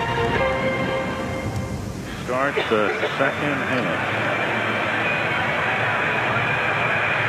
And back in Minneapolis as we start the second half. Al Michaels with Frank Gifford, Dan Deerdorf, and Lynn Swan. Brett Favre and the Green Bay Packers trying to go 10-3. And then not only thinking about the Central Division, but with San Francisco losing and the 49ers with a couple of tough games upcoming against Minnesota and Denver in particular, they can begin to think about home field advantage if you get to a San Francisco-Green Bay championship game as well. Second half begins. Longwell sends it a yard into the end zone. David Palmer to bring it back out. And Palmer Brings it back out to the 22-yard line where he's tackled by George Kuntz. I don't think they're not thinking about that home field either, Al, considering we talked about the record of Green Bay at home and particularly late in the season. Well, what Brad Johnson has to be thinking about as he trots out to the Vikings huddle is how to find an open receiver. How is he going to break some guys loose in this Green Bay secondary? As we check out the numbers, not a very prodigious output for the Vikings with only 100 total yards. Neither team turned the ball over, although Brett Favre certainly tried to turn it over, throwing it to Corey Fuller there in the end zone, and he dropped it. But really, the Vikings offense is really being squashed by the Packers. Robert Smith picks up a couple, takes it out to the 25-yard line. Smith has shown a couple of bursts where he's been able to get away and get into the middle of the defense, challenging the linebackers and the safeties. But by and large, Green Bay and Fritz Schirmer have been executing a very effective defensive plan against the Vikings. Well, if you go back a couple of weeks ago, it was the defense that hurt them so much against Indianapolis. Their offense was tremendous in that game when they had a chance to be on the field.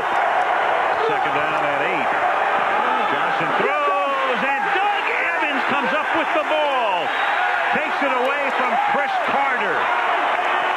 Is he ruling this a completion? He might be ruling this simultaneous possession and giving it to... Oh, now he's changed it. A simultaneous possession would go to the offense. That was a late signal. By Green Bay. That's the right call. But the official on the far sideline thought about it and got another opinion. What a play by Evans. And again, Brad Johnson throws it to a covered receiver. Well, that was a tremendous play by Doug Evans, and Chris Carter didn't argue with it. There was no question about it. It was an interception. Well, Chris Carter did everything he could do to try to get that ball away. Now Dorsey Levens swings to the outside and gets hog-tied by Dwayne Clemens for a loss of 1. Brad's been throwing those risky passes all night long. This one just finally kicked in for him. You know that he has great confidence in his big receivers, Carter and Reed, trying to take it away. But you're right, Frank. This is just going to it one too many times. And Doug Evans, of the two, had much more of the football. And I think that is a very good job of not ruling that simultaneous possession. It was a good call. Second and 11 now at the 38-yard line. Favre buying time. Clemens again has him by the tail. Throws a dangerous throw. And Robert Brooks, the intended receiver, Dwayne Washington, was there. Favre said, did I really do that? There are times when Brett Favre can be stunningly undisciplined. I think it's his charm. Oh, I agree. It contributes to the talent. You got to smile when you... But Frank, now wait, when you say you like it, he wants to win on every play. It really does. Yeah, this is an unbelievable risk to take. You just don't do this. No, you don't. Not in high school, not in college, and certainly not when you're the reigning NFL MVP. Not even in electric football. Third and 11. Dorsey Levens on a third and 11 bangs his way inside the 30 and is close to a first down. Tackled there by Dwayne Washington and appears to be a little bit short of the first. Mike Holmgren has been less inclined to go for it on 4th and 1 than any coach in the league, and he might just have that situation coming up here. Levens breaking tackles. He's big. Carries about 230 pounds, and he carries it up close, but just a little short. Dwayne Washington found out just where he carries that 225 pounds, right in his face. They're going to measure. What is it, like 9% of the time? Well, the Packers have had 11 4th and 1s this year, and they've kicked either field goal or punt on 10 of them. So they've gone only one time. Ooh, and here it is, Al. 4th and 1. 4th and 1. I don't believe it, but Al, when you told Mike Holmgren that last night, he acted like he didn't realize that. Right, there it is. As you can see, Jacksonville and Pittsburgh go for it most often on 4th and 1.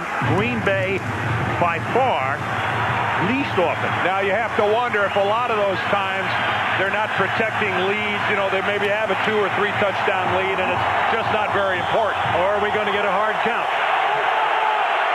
So they'll bypass a 46-yard field goal attempt and at least line up to go for it on 4th and 1. And they do go for it. And it's Levens with a big gain and a first down to the 19-yard line. Tackled by Orlando Thomas against Coach Fazio's defense. And there are times when you hear the crowd roar in this stadium when Green Bay does something successfully that you think that maybe we're in Green Bay. I don't know how many Packers fans there are in this stadium, but they make an awful lot of noise when Green Bay does something good. A big opening on a 4th and short. And when you can't hear the snap number, that was not a first count. Good effort by that offensive line. Good block by Adam Timmerman, the right guard on that last play. First and 10. Levens inside the 10, and Dorsey to the 2 for a first and goal.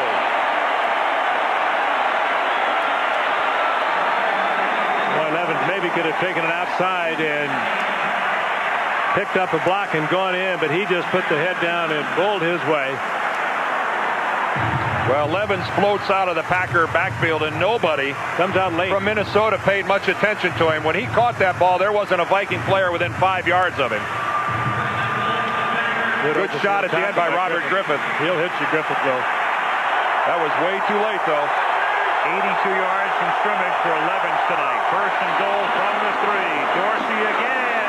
Levens into the touchdown.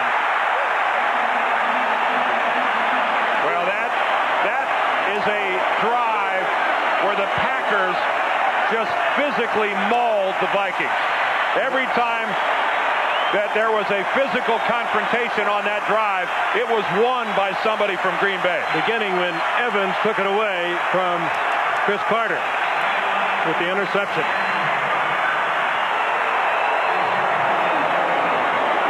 After the game's first turnover, Green Bay cashes in. Ryan Longwell converts. And with 11:24 remaining in the 3rd quarter, and John Randall and the frustrated defense looking on, Green Bay leads it 17-3.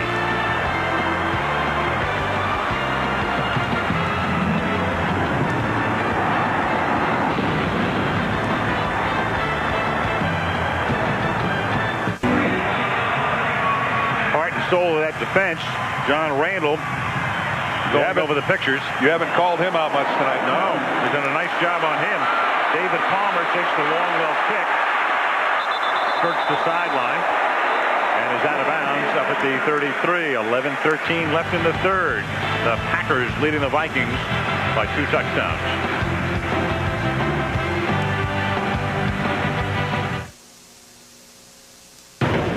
ABC's NFL Monday Night Football, brought to you by NASDAQ. NASDAQ, shaping the new world of investing. The NASDAQ Composite Index closed today at 1630.72, up 30.17 points. Minneapolis, the banks of the Mississippi River, headwaters of the Mississippi in the state of Minnesota. Come inside the dome now from the 33-yard line. The Vikings begin this drive, a key one for them, as they trail 17-3. First down from the 33-yard line. And Brad Johnson begins with a pass that gets deflected by Reggie White initially and knocked down. 2nd and 10. Well, the Packers have had their problems here, obviously, in the Holmgren era, 0-5. But in every one of those losses, at one time or another, the Packers had the lead. And there it is, as you can see, in 93 and in 94 and in 96, they actually had the lead in the 4th quarter of those games, and the Vikings won every one of them. And the Vikings, well, they'll need history to repeat itself tonight. Robert Smith gets tackled by Bernardo Harris, and it's 3rd down and 10. And even though we would, if we could, make something up to get you to keep watching this game, that was the truth. That was really the truth. And we could show you a lot of numbers on Minnesota in their 4th quarter play, particularly by their quarterback Brad Johnson this season. Brad Johnson has a rating of 112.5. in the fourth quarter this year, 11 touchdowns and only 2 interceptions. Third down and 10. And that's low and incomplete, intended for Andrew Glover. You don't get a 112 by throwing the ball there, and Brad knows it. Glover all alone, nobody looking at it. We've been talking about it all night. They've been doubling up on both Carter and Reed, and Glover, when he can get downfield, is usually open. Well, right now, all alone. Right now, where Brad throws the ball. When you have to say that Brad Johnson looks like a quarterback who's hurt and who missed a couple days of practice this week. I think that's a good way to put it. Richburger's kick. Here's Mays. Out past the 40 and tackled at the 43-yard line. Good run back by Derek Mays. Tackled by Greg DeLong. 51-yard boot and a 27-yard return. Green Bay 17, Minnesota 3.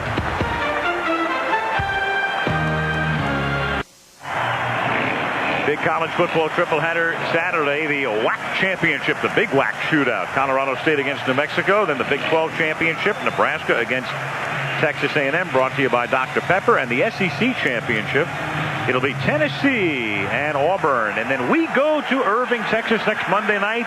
The Carolina Panthers and the Dallas Cowboys. And the Cowboys running out of chances. Dorsey Levens. They're running out of chances, but for a team that's 6-7, and with their schedule, don't count Dallas out just yet. Meanwhile, Dorsey Levens is a guy you can never count out. As we take a look at a little highlight reel of him last series, after that Evans interception, the run, the reception to get it down to the 3-yard line, and then the TD by Dorsey. Noel, you mentioned Dallas. You're right. You look at their schedule at 6-7. They could run the table to 9-7 and win the NFC East. Second down and 9, and that is caught close to a first down by Antonio Freeman as he hauls it in at the 48. In that NFC East, you got the Giants, and Dallas plays them in the last game of the season. Washington suffered a big blow today. Gus Frerotte with a broken hip, and he is gone for the season. And Terry Allen is hurt and probably won't play for a couple of weeks. And the Eagles are coming on now. No, you'd have to think that that's a mountain that's almost impossible to climb for the Redskins to overcome that type of, especially with their problems defensively. They've got more than their share of problems in stopping the run, and now with Frerotte and a major chunk of their offense gone, Norv Turner's really looking uphill. Look what Al touched on. The best part for the Dallas Cowboys is the schedule remaining. Carolina next week, then they go to Cincinnati and come home against the Giants. So it's a big game for Dallas obviously next week. And that is the Monday night matchup. Dallas against Carolina. About 1 full inch for a Green Bay first down. I'd like to peek ahead for a couple of weeks coming up 2 weeks from tonight. What a beauty that's going to be. San Francisco and Denver. And every time I look up, Jerry Rice is doing more and more and more. Can he come back that game? He's thinking about it. And they're going to retire Joe Montana's number at halftime. So a big night in San Fran in 2 weeks. And looking for that inch is Brett Favre. And I'm not sure he got it. Oh, he's going to have to get a good mark. Jerry Ball was the guy trying to prevent it. Oh, he got a great mark. He got an outstanding spot if you're a green and gold fan.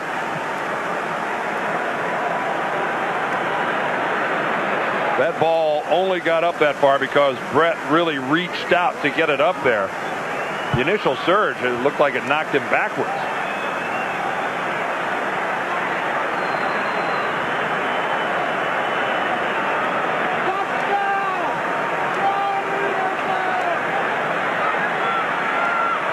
That was a third down play, and we are now looking for a fourth down.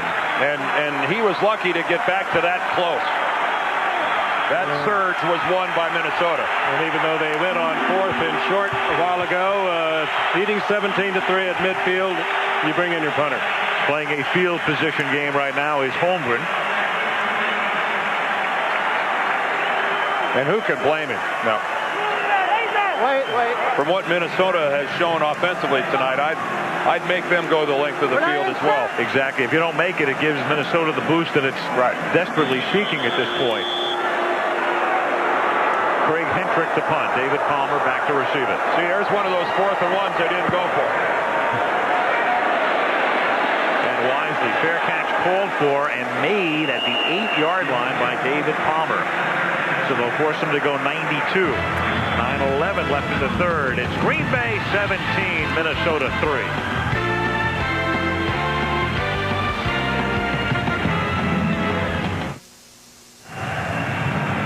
The Reverend White, for the moment, not in the game with the defensive unit on the field for the Green Bay Packers, and Darius Holland spelling him. But Reggie ready for action post haste as he puts the helmet on, and Minnesota takes over at its own 9-yard line on 1st and 10. And Brad Johnson begins this drive with a drop pass. Chris Carter right over the middle. Doug Evans was shadowing him. 2nd down. Wow. Carter coming from all the way across the field. That was right there, and Carter just thinking about running with football before he got it. Good look at it. Wide open. And maybe looking away from the ball to run a little earlier. And there's Brad Johnson's mother and sister, and both of them suffering. A classic look at Chris Carter turning his head upfield before the ball got there. Exactly. Johnson is 0 for his last 6. And he gets off that schneid as Chris Walsh makes the catch, but it's a relatively short gain, and it sets up a 3rd down and 4. Just a perfect. Watch Chris turn his head away. Well, it's one of those where it's just so easy. He's thinking about running with the football before he gets the hands on it. He knows it. That's about a 1 in 100 chance that Chris Carter drops that pass. He's so sure-handed, and that's one of the reasons he thought he could take his eyes off the ball. 3rd down, long 3 from the 16-yard line. Johnson throws, and that's incomplete, and Walsh looks for the flag and does it. And Leroy Butler with a safety blitz. Now you've got a flag at the 29-yard line. And this again thrown by the field judge all the way downfield. Boy, Johnson was just totally wiped out. He was pummeled. And Minnesota will get the 1st down on pass interference. Interference. Defense number 42. 1st down. Darren Sharper. Rookie from William and Mary, a little anxious, a little eager, and saying, I didn't do it. I didn't get there too quickly.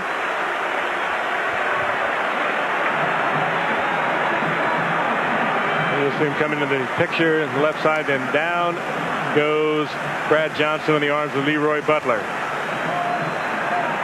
Well, I'll tell you, if she does this on every play, she's going to be exhausted.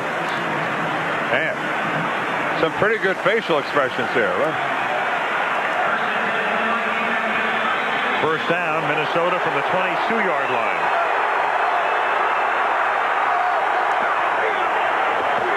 Back to the ground they go. 5-yard pickup for Robert Smith. That time Butler saving what could have been a big one. Well, at this stage of the ball game, down 2 touchdowns, but with 23 minutes of football still to be played, they have got to get the ball into the hands of Robert Smith, especially if Gilbert Brown and Reggie White are going to stand over on the Green Bay sidelines. Their best opportunity of moving the football down the field is to give it to Robert Smith over and over again. And if they're not good enough to win it that way, then so be it. Brown on the bench, they give it to Smith over and over again on this series, and he takes it up to the 31-yard line. Little scrum breaking out. Darius Holland throwing a jab and a cross, and Hunter Goodwin parrying with him.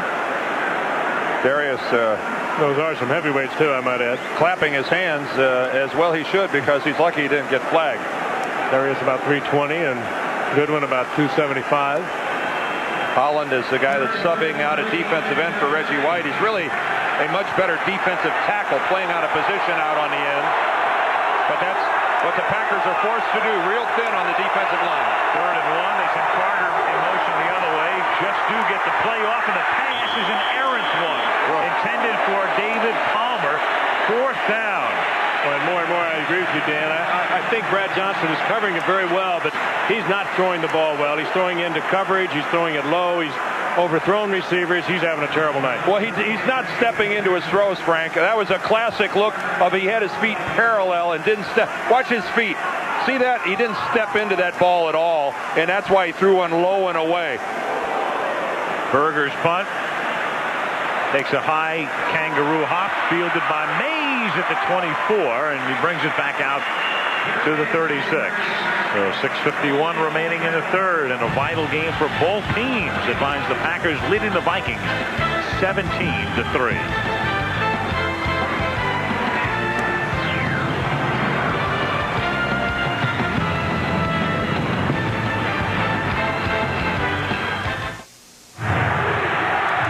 Gilbert Brown over on the Packers sideline. Look at his right ankle there on the left side of your screen. Look at the size of the tape job on that thing. That'd need a home light to cut that thing off. And on first down, William Henderson, the big bruising fullback, gets loose over the middle and takes it to the Minnesota 39-yard line. Well, this is one they've been waiting to come with. The right situation, the right timing.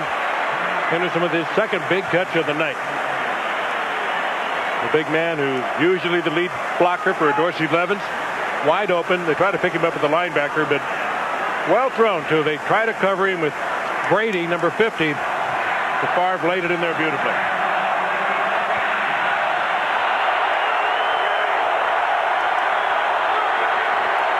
From the 39-yard line, end around, Freeman outruns Randall and picks up a first down to the 26-yard line, tackled by Fuller and Griffith.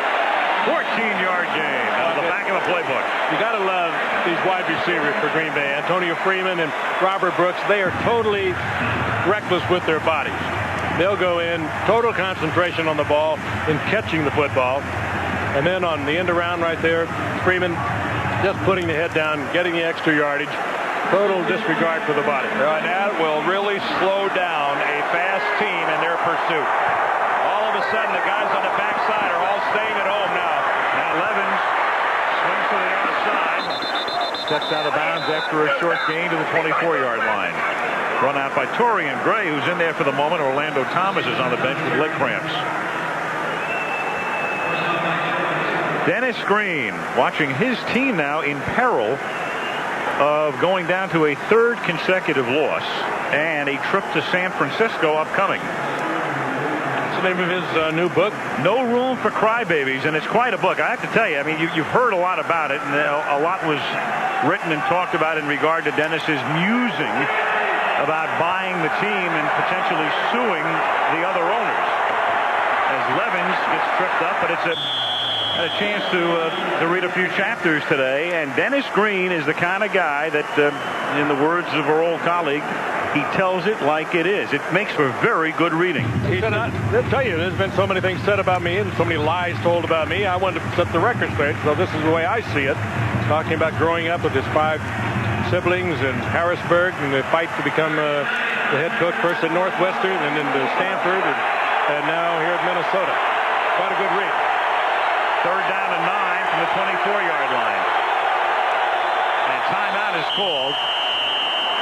Timeout called by the defensive coordinator, Coach Fazio, of the Vikings. But Dennis Green, from his first family, he has a 30-year-old and a 25-year-old, and then he was married recently and has a baby, and he wanted the kids to grow up knowing exactly what he thought. And in that book, he talks about a prospective plan, since the Vikings are owned by 10 different owners with 10% apiece. Roger Hedrick is the focal point, and he's the conduit for Green. And the best case scenario for Dennis is that Hedrick can somehow get control of it, and the league would love to see this team controlled by one person or one entity. Well, Dennis still upset that last year he thinks that some of the minority owners of the Vikings leaked it, that they were interested in hiring Lou Holtz to come in and be the coach of the Minnesota Vikings. Dennis thought that undermined his position with his players and subjected him to a great deal of embarrassment here in the Minnesota area. And you know, certainly if it's true, he's right. It did put him in an awkward situation. Dennis Green, one thing about him, he kind of enjoys stirring the pot. He does. And if people are upset, believe me, Dennis isn't one of them. He thrives with turmoil. 3rd down and 9. Brett Favre to the 17-yard line, but he's short of the first down. Tackled by Brady and Gray, and in comes the field goal unit. Favre again with pure athleticism, gets away from the sack, and that, had he been sacked, that might have been close to being out of field goal range.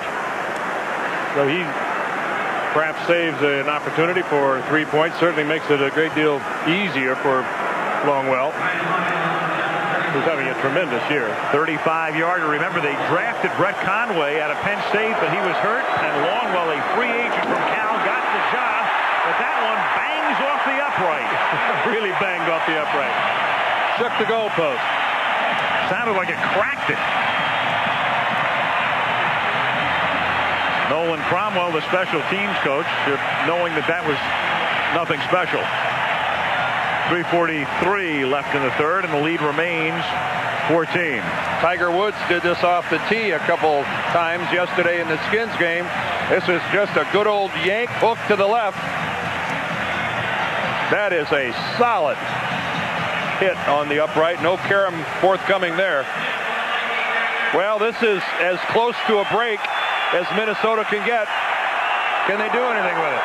1st and 10 from the 26-yard line. Gunned over the middle, caught by Jake Reed, who's been pretty quiet for the last hour and a half, and they need him to get noisy, but he is shaken and has not yet gotten up. Might have gotten his face mask. Covered again by Tyrone Williams. Eugene Robinson drawing the double coverage, and he's in agony. There's Tyrone Williams. And now he'll pick up on the inside Eugene Robinson. It looks like he got a shot in the stomach. Did he land on the ball? Well, I don't know. I think he took a shot from the elbow of Tyrone Williams. Right there.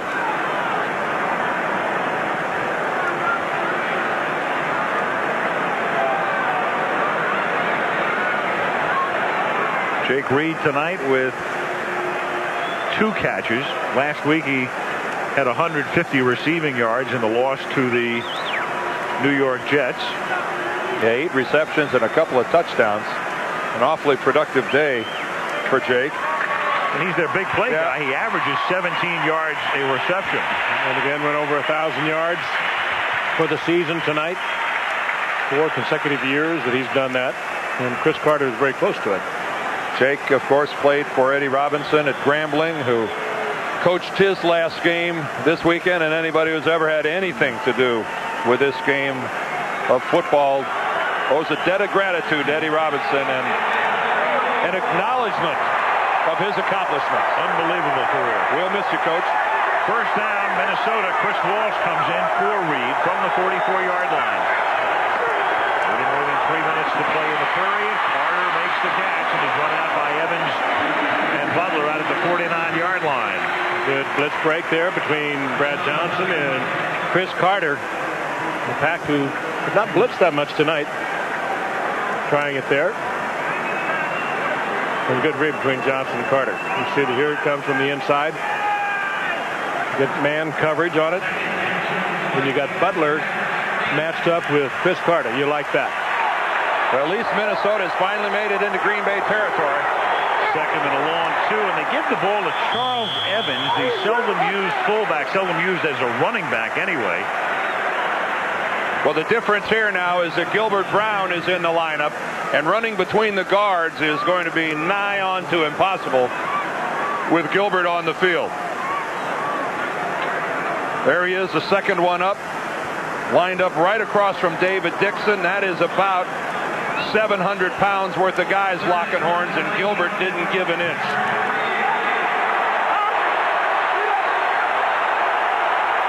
3rd and 1 from the 48-yard line.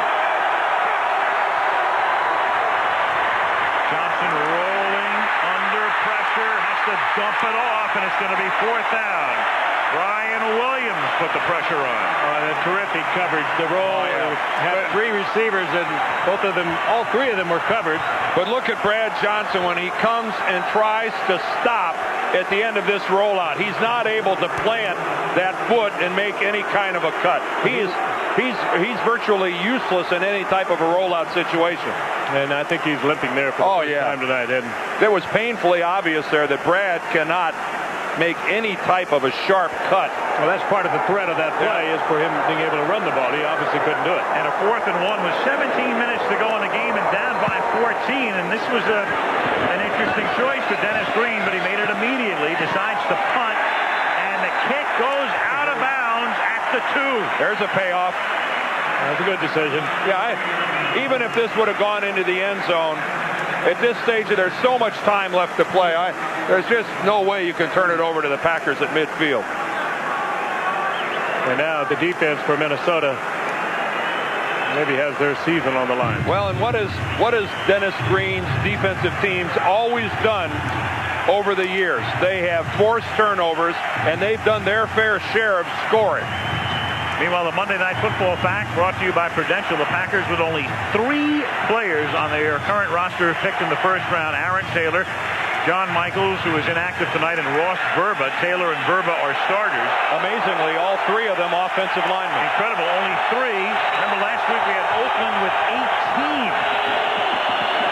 From the 2-yard line up to the 7, it's Antonio Freeman who makes the catch to give him breathing room, with Corey Fuller making the stop. There is John Michaels, who has been, well, he's not hurt, and when you're inactive and in your second season and you're a top draft choice, well, I don't want to say bust, but you're getting into that neighborhood.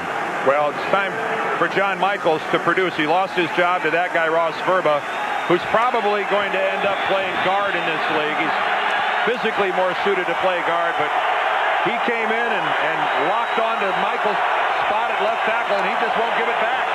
2nd and 5, and Favre throws off balance and just throws it away. 3rd down and 5. Now that, a wiser decision by Brett Favre when it comes to getting rid of the football. Is that the first time he's thrown it away tonight? I love what they said.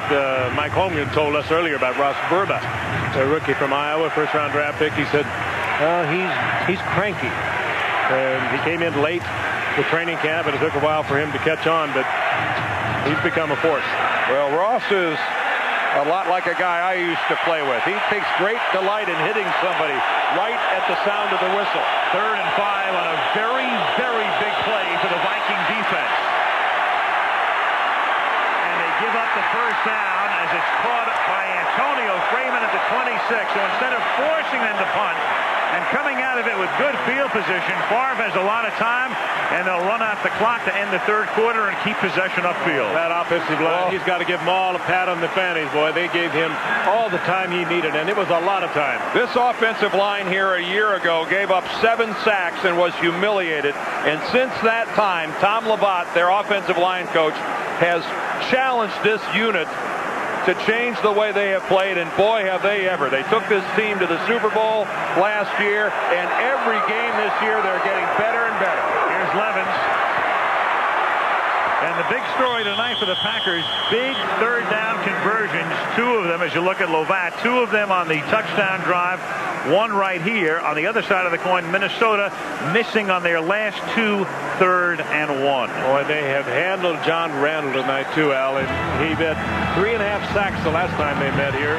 You haven't had a call tonight, John. Into the 3rd quarter, it's the Packers in command.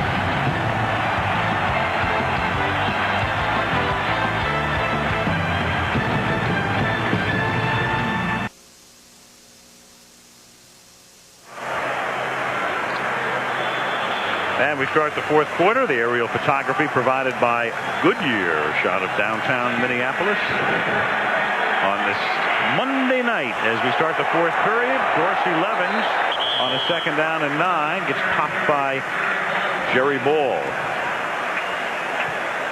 I suppose every time we take a look at a shot of Minneapolis, we have to think about Mary Tyler Moore, don't we? You know, you just did that on a dare, Al. That was so long ago, she hadn't even started dating Grant Tinker at that point. No, but she was taking orders from Lou Grant. Yes, she was.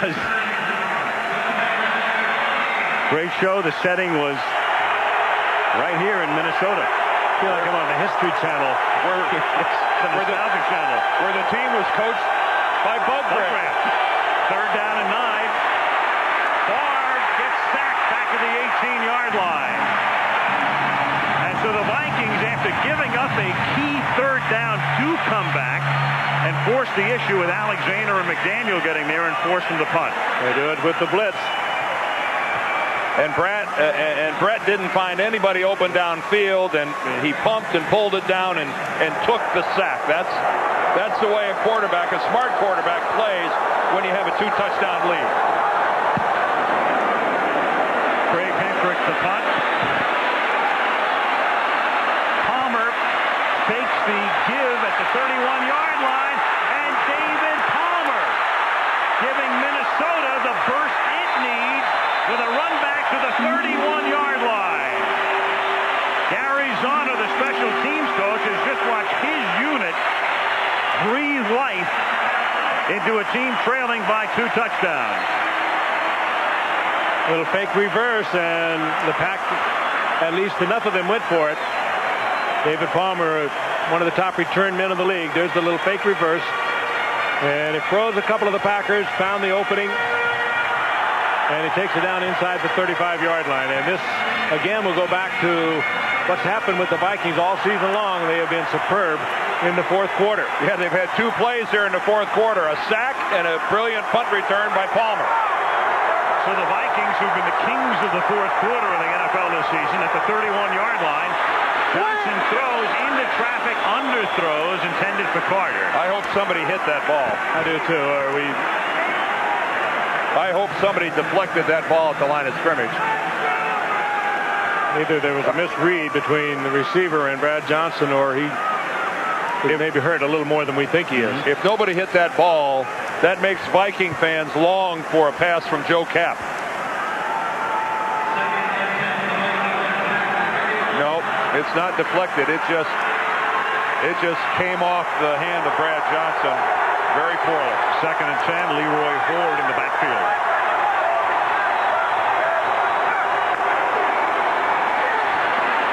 Look out. Sacked at the 37. Reggie White, ball is loose, but it's whistled dead. No fumble. Well, that's number what now? 174 for Reggie? 2 tonight. 8.5 for the year, 2 tonight, 174. Well, you know he's not feeling well at all. You ever had a bad back, you know how tough it is to do anything, and Reggie's got a real bad one. And nevertheless, he's got the 2 sacks tonight. He just gets the corner on Corey Stringer. And Brad Johnson, very fortunate that he still had that football when he touched the ground. Dick Antak ruled it down. 3rd and 16. They have to get it to the 21 to convert. Palmer on a screen inside the 30, and he's 5 yards shy of the first down. Tackled by Brian Williams. Well, now in this situation, you think Denny Green's got to go for it. Yeah, 17-6 doesn't help you very much. Well, they're not.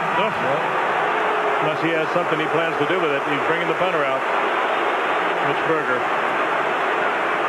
Well, with 17-6, you're down by 11, so you're still looking at a field goal, a touchdown, and a 2-point conversion. Well, they're going to go for the 3. Oldest man in the game today, right? 41 years old, oldest active player.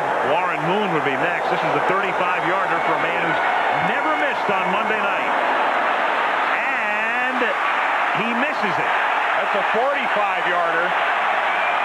And that's why he missed. 45-yard field goal spotted at the 35, so on 4th and 5. Oh, boy. They try to get 3 and get 0. Still 17-3.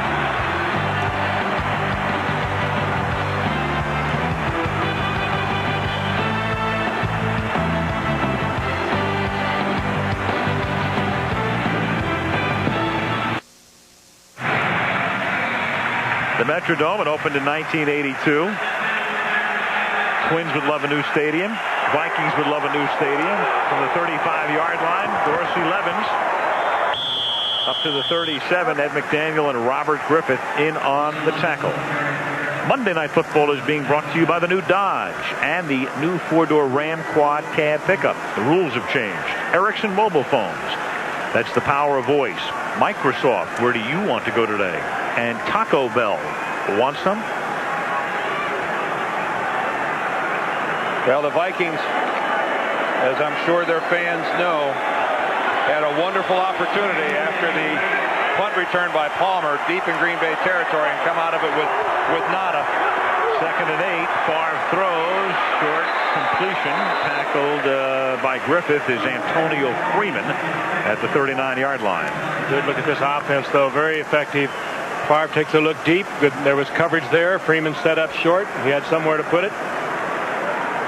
Other than take the sack, it's a 5-yard pickup, but a very safe 5 yards. Mike Holmgren, I love that look. He is such a he is a measured man, and he knows it's a marathon this season. I thought he did a brilliant job last year just guiding this team, and he's on that same sort of graph right now to get him into December and January at their peak. That's incomplete, intended for Brooks. And again, Fuller timed it well, and Corey's going to get in Robert Brooks' face and talk a little trash. That was a perfectly timed hit by Fuller. It's been feast or famine tonight for Corey Fuller. He's had his share of really good plays, and he's had a few stinkers along the way as well. Hendrick to punt. Palmer back there to receive. David Palmer from the 15-yard line. And snakes his way back up to the 21, tackled by Tyrone Davis. And 51 left in regulation. Green Bay 17, Minnesota 3.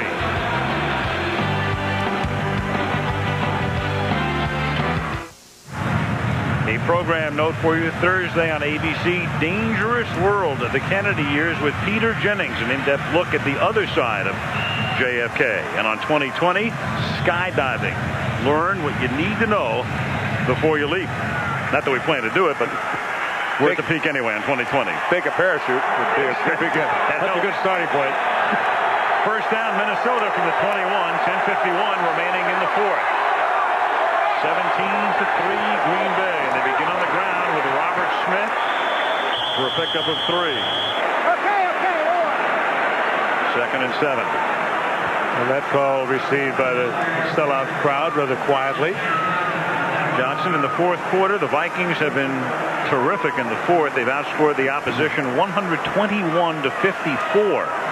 Well, Minnesota defensively has been getting it done here lately. They have been giving their offense some opportunities, but offensively they just are doing next to nothing. 2nd and 8 from the 23. Johnson under pressure, then dumps it off. They want grounding. They're going to get Dobson. They're going to give him the sack. And Reggie is down and writhing a bit. Well, Reggie was right at Brad Johnson's feet. And then Santana Quarterback Dobson was down prior to throwing the ball. That's a sack. And it may be a costly one.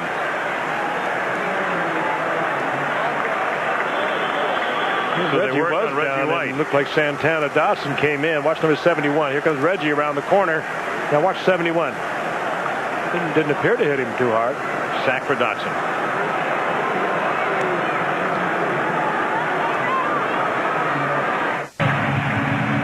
Reggie White got up, and there's no problem. Walked off under his own power, and in fact, for the moment, gets credit for half of that last sack. Dotson sharing the sack, and so Reggie tonight with 2.5. And now Brad Johnson on 3rd down and long. He lost the ball again. The football. It's a loose and free football. Wilkins loses it. Butler picks it up, and that's the ugliest touchdown you'll ever see. I think Wilkins was actually trying to lateral the ball. He shouldn't have been, but I think he was. Dick Hantak is going to speak to us. There's a whole lot of things happen there. On the play, the recovering player from Green Bay was touched down while he was on the ground. First down, Green Bay. No touchdown. Yep, not the ugliest touchdown. No, and that is a very good call because Gabe Wilkins was down on the ground and he was tapped by one of the Vikings, and that ended the play right there. And for the second time today, Brad Johnson goes to throw a ball and has it come loose. Again, take a look at it. And that is a very good call. That's a fumble. He went back with it, lost it. Johnson right there touches Wilkins when he's down. Well, Dan, I've seen that happen once. The ball slipping out of your hands. This is twice tonight. And you can excuse it by saying somebody in the center maybe had some sweat drip on it. But this, not twice. No, tough to excuse that. First and goal. Dorsey Levens pushing the pile in a classic example thereof to the 5-yard line. Second and goal. It's obvious that Brad Johnson's bad ankle has thrown his entire game into a tailspin. And you might say, why? But that's a very easy thing to do. He's thinking about it. In all probability, he has some kind of a numbing, something that they've done to it. He's wearing a brace on it. Didn't work until Friday. He's just not the Brad Johnson we've watched all year. Second and goal. The Vikings love to pass in goal-to-go situations. They do it more than any team in the league. Right now they keep it on the ground. 11, and Dorsey to the 3-yard line. It'll be third down and goal.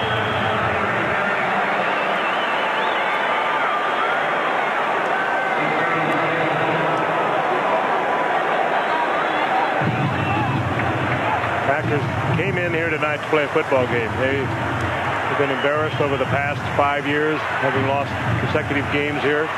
They have played well on both sides of the ball. Their defense played extraordinarily well tonight. And in the span of 8 days, isn't Mike Holmgren on the verge of expelling a lot of ghosts and demons? Yes, he is. Third down, goal. They pass to Levens, and Dorsey can't get in. He's out of bounds at the 1-yard line. Oh, that's a heck of a play. Oh, wasn't it? By Orlando Thomas. It looked like Levens was going to scoot into the end zone pretty easily. And Orlando Thomas hustled over there and made the play and knocked Levens out. And now Holmgren plays a game of mathematics because a field goal here is as good as a touchdown. Right there, it looked like Levens was in. Quick read by Favre to give them a chance for the score. Even though they're at the 1, they'll go for the field goal because that would make it a 17-point lead and would force Minnesota to score 3 times. And that's exactly what the case is. So Mike playing a game of simple math. With 8:02 to go in the 4th. Green Bay 20, Minnesota 3.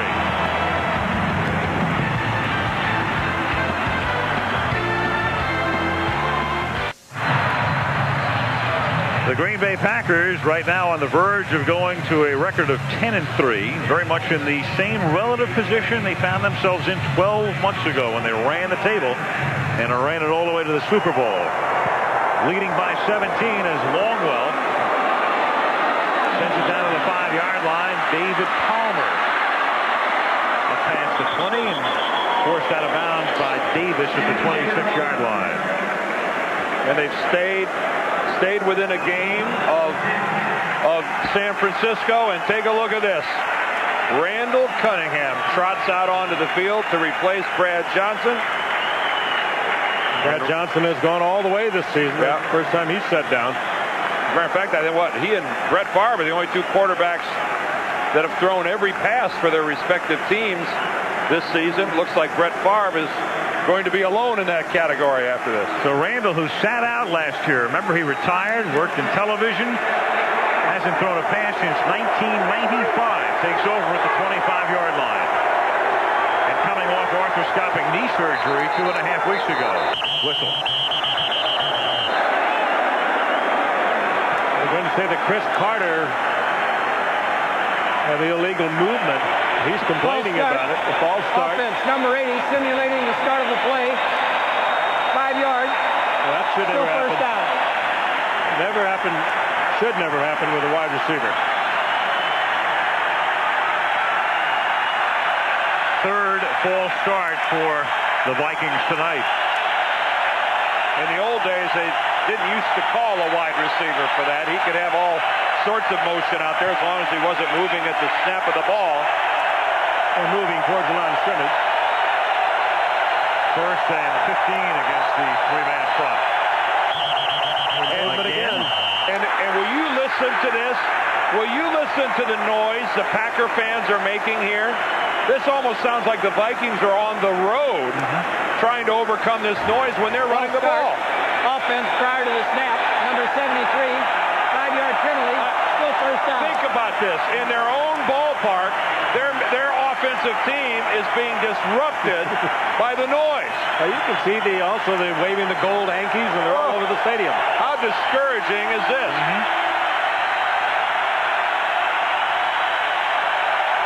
First and 20. They finally get the play off. And it's caught by the tight end, Andrew Glover, for a gain of 6. Second and 14. Early in his career, his real strength was his ability to scramble and run with the football, and that has got to be inhibited somewhat by the recent arthroscopic surgery. Can either one of you ever recall watching a home offensive team have to deal with this kind of crowd noise? And here it comes again. No. Second down and 13 at the 22. Reflection of the Green Bay defense.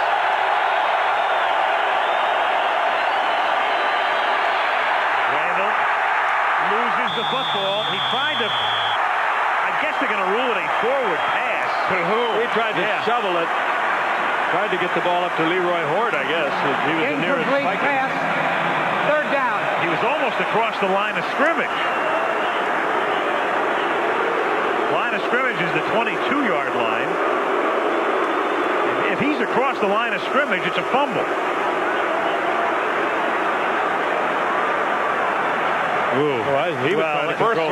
First of all, that is a fumble. That's a fumble. That's a fumble regardless. He was trying to bring the ball back in, and it just slipped off his fingers. That's a mercy call. Third down and 13. Four-man rush. Cunningham's pass is too high for Glover. And it will be fourth down, and Green tentatively sends in the punting group. How discouraging for the Minnesota Vikings, not only to be on their way to their third consecutive defeat, but to have to deal with a set of humiliating circumstances, having to fight crowd noise in your own stadium. If I was a Viking player, I'd be heartily discouraged by that. Berger's punt, fielded by Mays, and he gets ripped at the 39-yard line by Greg Briggs. We have a moment, and we can take a look at some NFL news brought to you by Budweiser. Mentioned before, Gus Frerotte, the Redskin quarterback, gone for the year, broken hip. That means Jeff Hostetler takes over. Terry Allen, sprained ankle. He's unlikely to play in the Skins game on Sunday. And Leon Lett, who was suspended for a year because of violating the league substance abuse policy, returned to practice, and we will see Leon next Monday night, Dallas against Carolina, and he will probably start at defensive tackle. The big cat is back. From the 37, it's Dorsey Levens chewing up the clock. Dorsey Levens grew up in Syracuse. As you look at Brad Johnson, and Dorsey went to Notre Dame. He could have been a great Notre Dame running back, but he was hurt, and they had Ricky Waters there, and they had Reggie Brooks there at the time, and a lot of other good backs. Jerome Bettis, I think, was in that era, and he decided to transfer to Georgia Tech. When's the last time we saw Mark Shimura, their number 89, have as quiet a night as he's had this evening? He hasn't a single reception this evening. Chewy pretty much sitting this one out from a receiving standpoint. Second and 10, a guy who got into the end zone twice last week. Levens to the 41, and now you've got a fumble, according to the Vikings, but the officials say nope. Robert Griffith comes out of a pile with the football, but they're going to say no, it was down. Griffith, smallish, but really tough against the run. We've seen him put on a lot of hits tonight. He's probably the smallest strong safety in the game of football at under 200 pounds. And for a guy that has to be a central figure in stopping the running game of the opposing teams, that's not carrying a lot of wallop. But he is one ferocious hitter, pound for pound. Third and 6, and Dorsey Levens goes nowhere, but all they're trying to do is chew up the the clock. John Randall.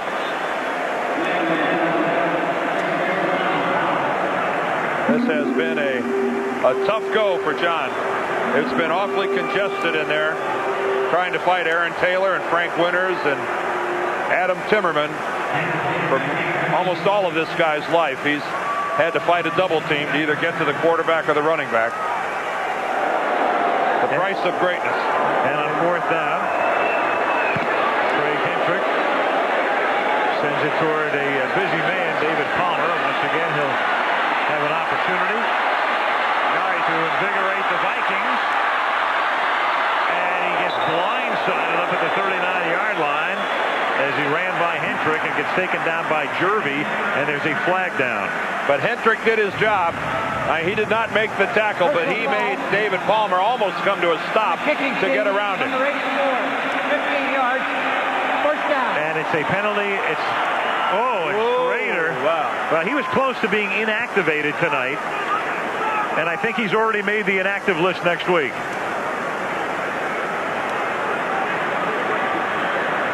Schrader got tangled up with Dwayne Washington, number 20. And that was right in front of the coach. And Dwayne Washington takes a little umbrage over that, as does Robert Griffith.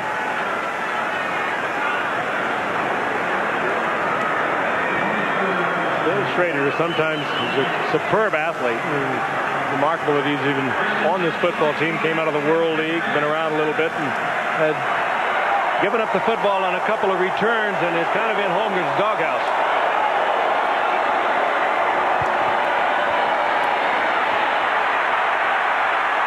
Randall. It's like the old Randall.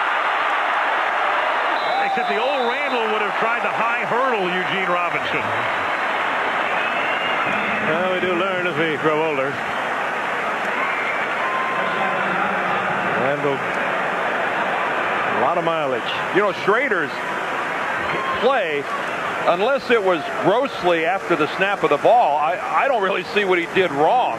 I mean, after the conclusion of the play, Mike Holmgren didn't like it. That is as angry and as upset as you will ever see Mike Holmgren on a sideline. Oh, he's got him by the jersey. That is... Mike goes about 6'5". He's right up there with him. First and 10 from the 23. Cunningham, after his longest run in 4 years, is incomplete, intended for Glover, covered by Sharper. To know Mike Holmgren is to know that he cannot stand, cannot tolerate undisciplined play. And anything he perceives to be undisciplined will find you out. You can tell that he is still fuming about it. Schrader just flips his switch at times. He does. Mike admitted that there are times he just crawls under my skin and I have a tough time dealing with it. And certainly that was one of those times. Second and 10 from the 23. That's caught by Palmer. To the 16 he goes. Clock ticking down to 4:15 left in the fourth. And the season ticking down, in the ESPN game coming up on Sunday, Barry Sanders and the Lions against the Dolphins in a big one Sunday night. And then we go to Irving, Texas next Monday night. Monday Night Football, the Carolina Panthers and the Dallas Cowboys a week from tonight. Third down and 3 at the 16.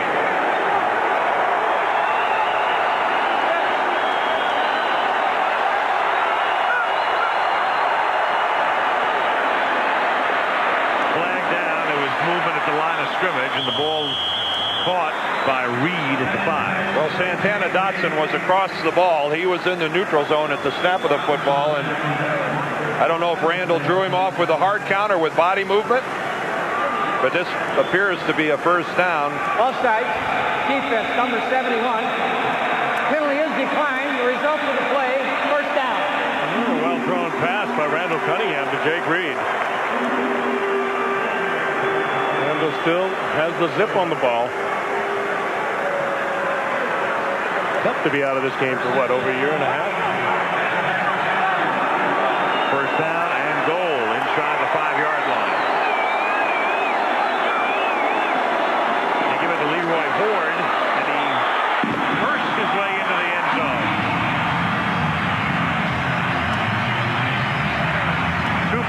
says Brian Billick. Go for a deuce.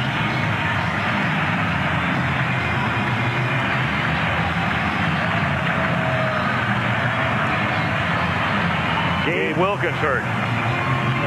Holding the right knee. Now, if you kick the extra point here, you would get within 10 points. Two scores could send you into overtime. Right.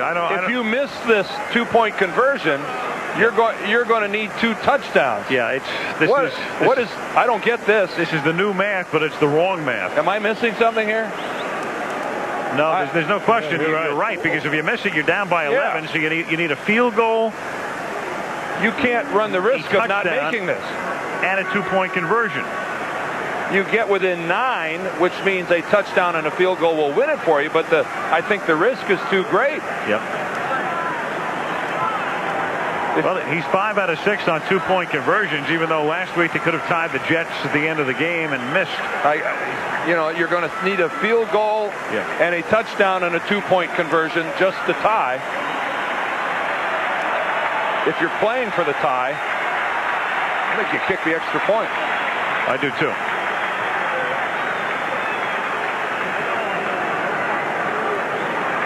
If you're feeling a little rowdy and want to go for the win after you score the touchdown to get back in it.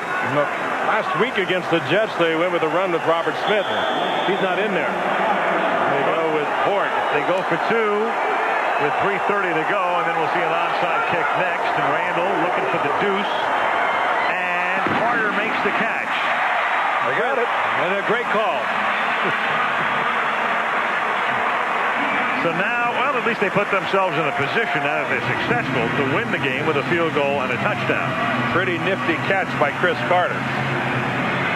Nice little one-hand stab with his left. Take a look at this. This is no routine play.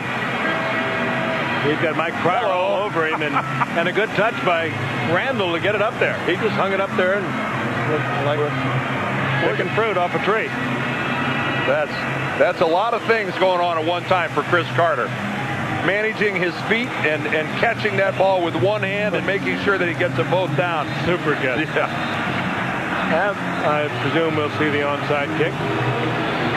Meanwhile, in the 49er offices right now, they're probably going into the vault to find some old Randall film as the Vikings head to San Francisco next Sunday. Well, there's a bunch of it around.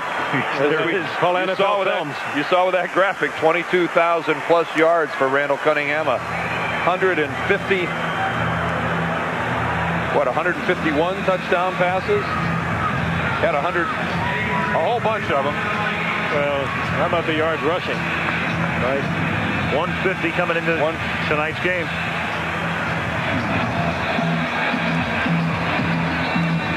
Packers have recovered all 4 onside kick attempts that have come their way, and you can make it an even, well, not an even, you can make it a whole handful here. Doug Evans comes up with it. A little trickery there, which does not work.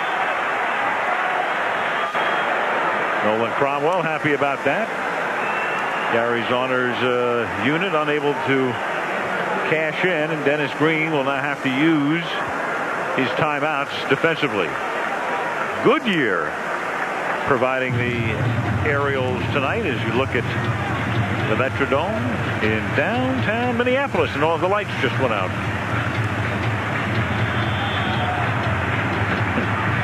Midnight in the Oasis, at the Oasis.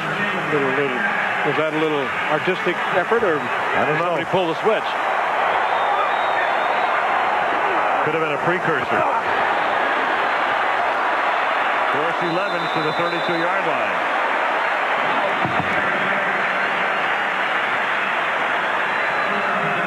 Kenny Wolf, as usual, producing tonight. Greg Janoff directing. Another great look at things tonight. Right. Kenny got a great tour of downtown Minneapolis today. By foot. There's something there somewhere. Well, Kenny, just our producer, Kenny's a brave guy walking around Minneapolis today in his shorts. Not knowing where the skyways were. Second down and 2. Cold weather doesn't bother him. Levin stopped by Griffith at the 31-yard line. That's again another look at Griffith. We talked about his ability to hit with his size. He's 5'11", 198 pounds, and taking on a 230-pound back right in the hole. Done very effectively. And with 2:27 remaining, the Vikings have taken the timeout. Or they haven't taken it yet. We've got a measurement here. Again, the Packers with the victory will clinch a playoff spot. And then they'll really set their sights on, obviously, a bye. And once you get a bye clinch, then you start thinking about home field advantage. And they're battling San Francisco for that right now. If the season ended after tonight's game and Green Bay wins the game, it would be Green Bay seated second and San Francisco first. Dan, do you want to do a little commentary on this? You know, there are 277,000 lights on these floats coming down here, and there's the Queen's Trophy winner going by. Right. Dave will be bringing you the Rose Parade on New Year's Day. Oh, I'll be there. I can't wait for that. You'll be there? Oh, well, no, I'll be glued to my TV. Oh, me too, yeah. Levins on 3rd and short. Fights his way forward. Very close to it first. That'll be another measurement. The Cantac takes a peek. No, I don't think so. In the meantime, the clock keeps ticking down, and we have come to the 2-minute warning. 2-minute warning. Stick around. The results of the measurement when we come back.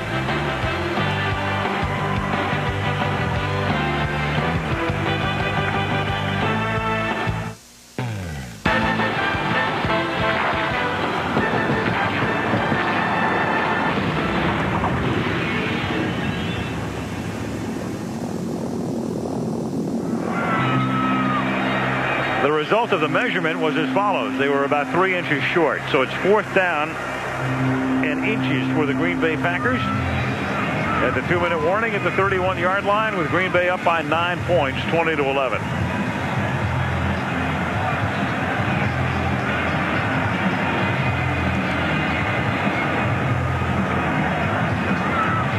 Green Bay heading to Tampa Bay next Sunday. On the road twice, been to Carolina, and then home for Buffalo. And the Vikings head to San Francisco, and then the Vikings do get to end the season here with back-to-back home games against Detroit and Indianapolis. There's Steve Bono, former 49er and Chief, who is the backup to Brett Favre. But Favre is so durable that Steve has affected that pose most of the season. And Steve most recently, of course, with Kansas City, but he spent 3 or 4 years, I forget which it is, with Mike Holmgren with the 49ers. So very familiar with the offense, very familiar with the head coach. Bono at one time a Viking. Well, Brett Favre now stands alone as the only quarterback in the NFL to do all the passing for his particular team. And if you would get on your computer and punch in NFL.com, you would have known that before we even said it. Absolutely. Those are the little nuggets that are floating around on the net out there. All you got to do is tap in, tune in, turn on. 4th and inches, and there's Mark Chmura. Relatively quiet night, and picks up the first down. And the crowd, and the Packer fans, choo, choo, choo is what they're chanting. I think the Minnesota fans have left. Yes, they have. They have yielded to the gentlemen and gentlewomen from Wisconsin. Chmura's first reception of the night. So he does not get the shutout. What a big part of this offense he is, too. Yep. Stand-up guy, the kind of guy, occasionally politicians like to latch on to sports teams, and they'll show up at camp and want to get their pictures taken with athletes. And Mark says, I don't have any time for that nonsense. Go do your job. First down from the 22-yard line. Levins taken down to the 4-yard line.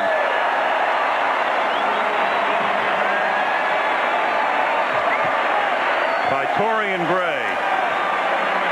Well, Dorsey Levins having none of that nonsense as he heads for the end zone and almost gets there. Good extension by Gray, reaching out and keeping Levins from the end zone, but again, another impressive performance by this Packer offensive line and this guy. Well, he's turned into a major force. Going to be a free agent at the end of this season. It's a 100-yard night for Dorsey.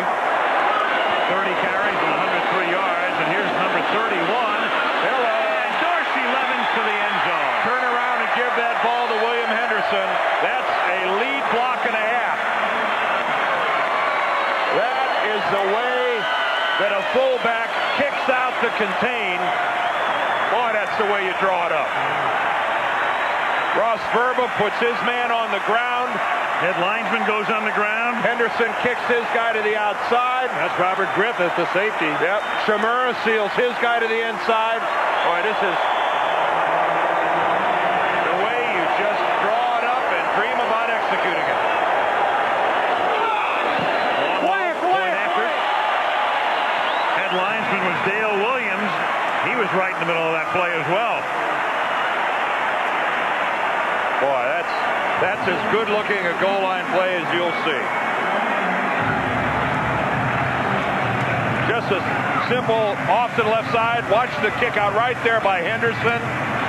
Everybody else is pinned back to the inside. The two linebackers have to come from all the way in the middle of the formation. There's Verba and his block right there. Shimura has already made his to the inside. And Dorsey Levens says, thank you very much. Call my agent. He'll be a free agent. So will Edgar Bennett when he comes back. There's the pair. Great effort by Henderson. And Levens right on him. Like a good running back. Plants the foot, cuts off that block. And look at that performance in the last 3 games by Dorsey Levens. And he is on his way to making a serious run at Jim Taylor's Green Bay Packers single season record. He broke the single game record a week ago with 190 yards on 33 carries. Jim Taylor, 1,474 yards back in 1962. It was 61 when he set the single game record against the Giants.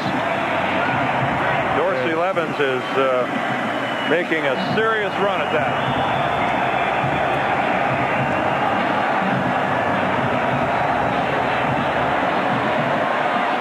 Longwell into the hands of Palmer.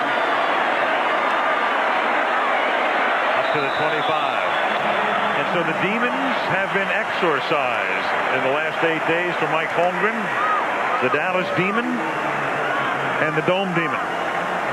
4 regular season losses to Dallas, 3 playoff games, and they righted that on Thanksgiving Day. You see Dorsey there with 1,232 yards. That just puts him 200 and what? Say about 250, 240 yards away. That's not a whole lot of work the way he's been cranking them out lately. We'll try to accumulate that against Tampa Bay, Carolina, and Buffalo. Cunningham from the 25. Screen to Palmer. And David up to the 37-yard line. Tackled by Tyrone Williams and Darren Sharper. We've been watching some running backs this year turn in some performances, haven't we? Got Terrell Davis on his way to 2,000 yards out in Denver. Barry Sanders again having a remarkable year, averaging over 6 yards a carry for the Lions. Dorsey Levens with what he's doing in Green Bay. Talking about exorcising demons. Mike Holmgren outdoors on artificial turf, 0-9 in regular season games, 0-3 in postseason games. Well, if they have to go on the road in the playoffs, they'll probably have to go to San Francisco if they go anywhere. That's grass. Right. And there's a grass field in San Diego where the Super Bowl is this year. Right. Well, they did win. Well, they won on turf inside in the Super Bowl last year. Neutral site, New Orleans. There's a lot of grass out there. Tyrone Williams almost gets the INT. 43 ticks remaining.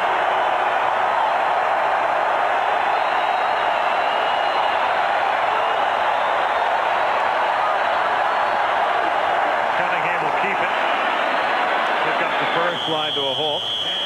Beginning of the show tonight, we talked about the fact that the Packers won impressively. A lot of people would begin to think that this was the team to beat. And right now, especially in light of the fact the 49ers have lost Garrison Hurst for the balance of the regular season and maybe for a postseason game or two as Cunningham goes back and hits Glover.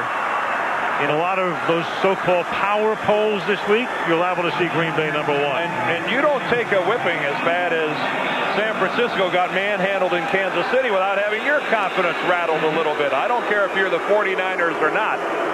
That's a serious loss for them.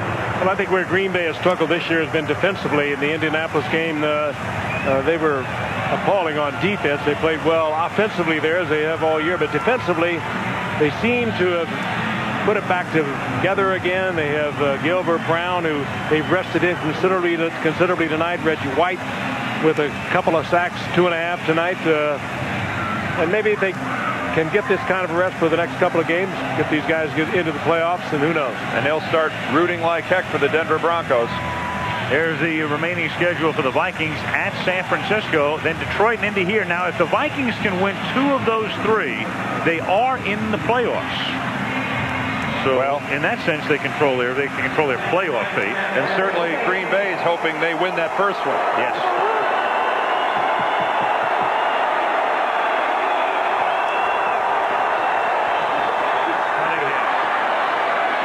Out of bounds. Glad to have our Director of Research and Information, Steve Hurt, back with us after 2 weeks on the inactive list. Is this game taking a long time, or did it start a half an hour late? There's the remaining schedule for Green Bay at Tampa next week, and a huge one at Carolina, and then a Saturday home game against Buffalo at Lambeau. William Henderson, Gilbert Brown. Thanks to Kim Bauer up here in the booth, our statistician George Hill, and our spotter as always, the illustrious Malibu, Kelly Hayes. 2nd and 10 at the 17 is Cunningham. Scrambles, flings it into the end zone. Across the line. Tipped. He was across the line. He was through the flag quite a bit. Yeah, Randall was a good yard or 2 across the line of scrimmage. He's been out of it for a while. Got to locate that line of scrimmage. No, what happened here tonight cannot be laid on Randall's doorstep.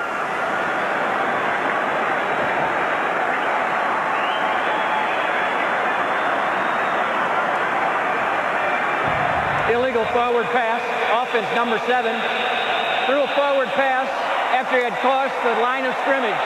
5-yard penalty, loss of down, 3rd down. Fritz's unit playing very well. We also mentioned early in the game, Mike Holmgren was very happy with the way this team was performing offensively, but quite concerned about their defensive performance. Of course, that outing in Indianapolis was cause for concern, but I'm sure he's a lot happier about the way things went tonight. Barring a flag, final play of the night. And it is knocked down in the end zone. And Mike Holmgren has his team solidly entrenched on top in the NFC Central Division. Reggie White trying to get completely healthy. Big Mike looking ahead to the playoffs.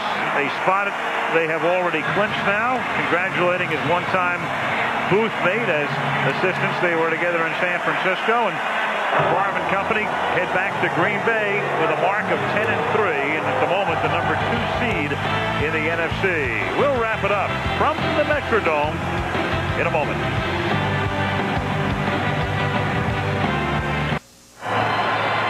With Dorsey Levis. Dorsey, a good night for you. 31 carries, 108 yards, 2 touchdowns.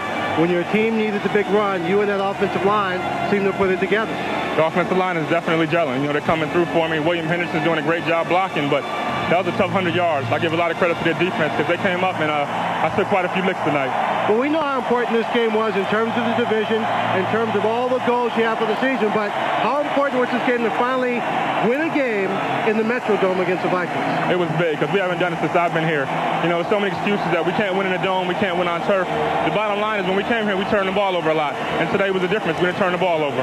Were the Packers motivated about that kind of conversation, all the stuff written during the week about not being able to play on artificial surfaces, not being able to beat the Vikings at home? It definitely motivated us. Like I said, there's so many excuses.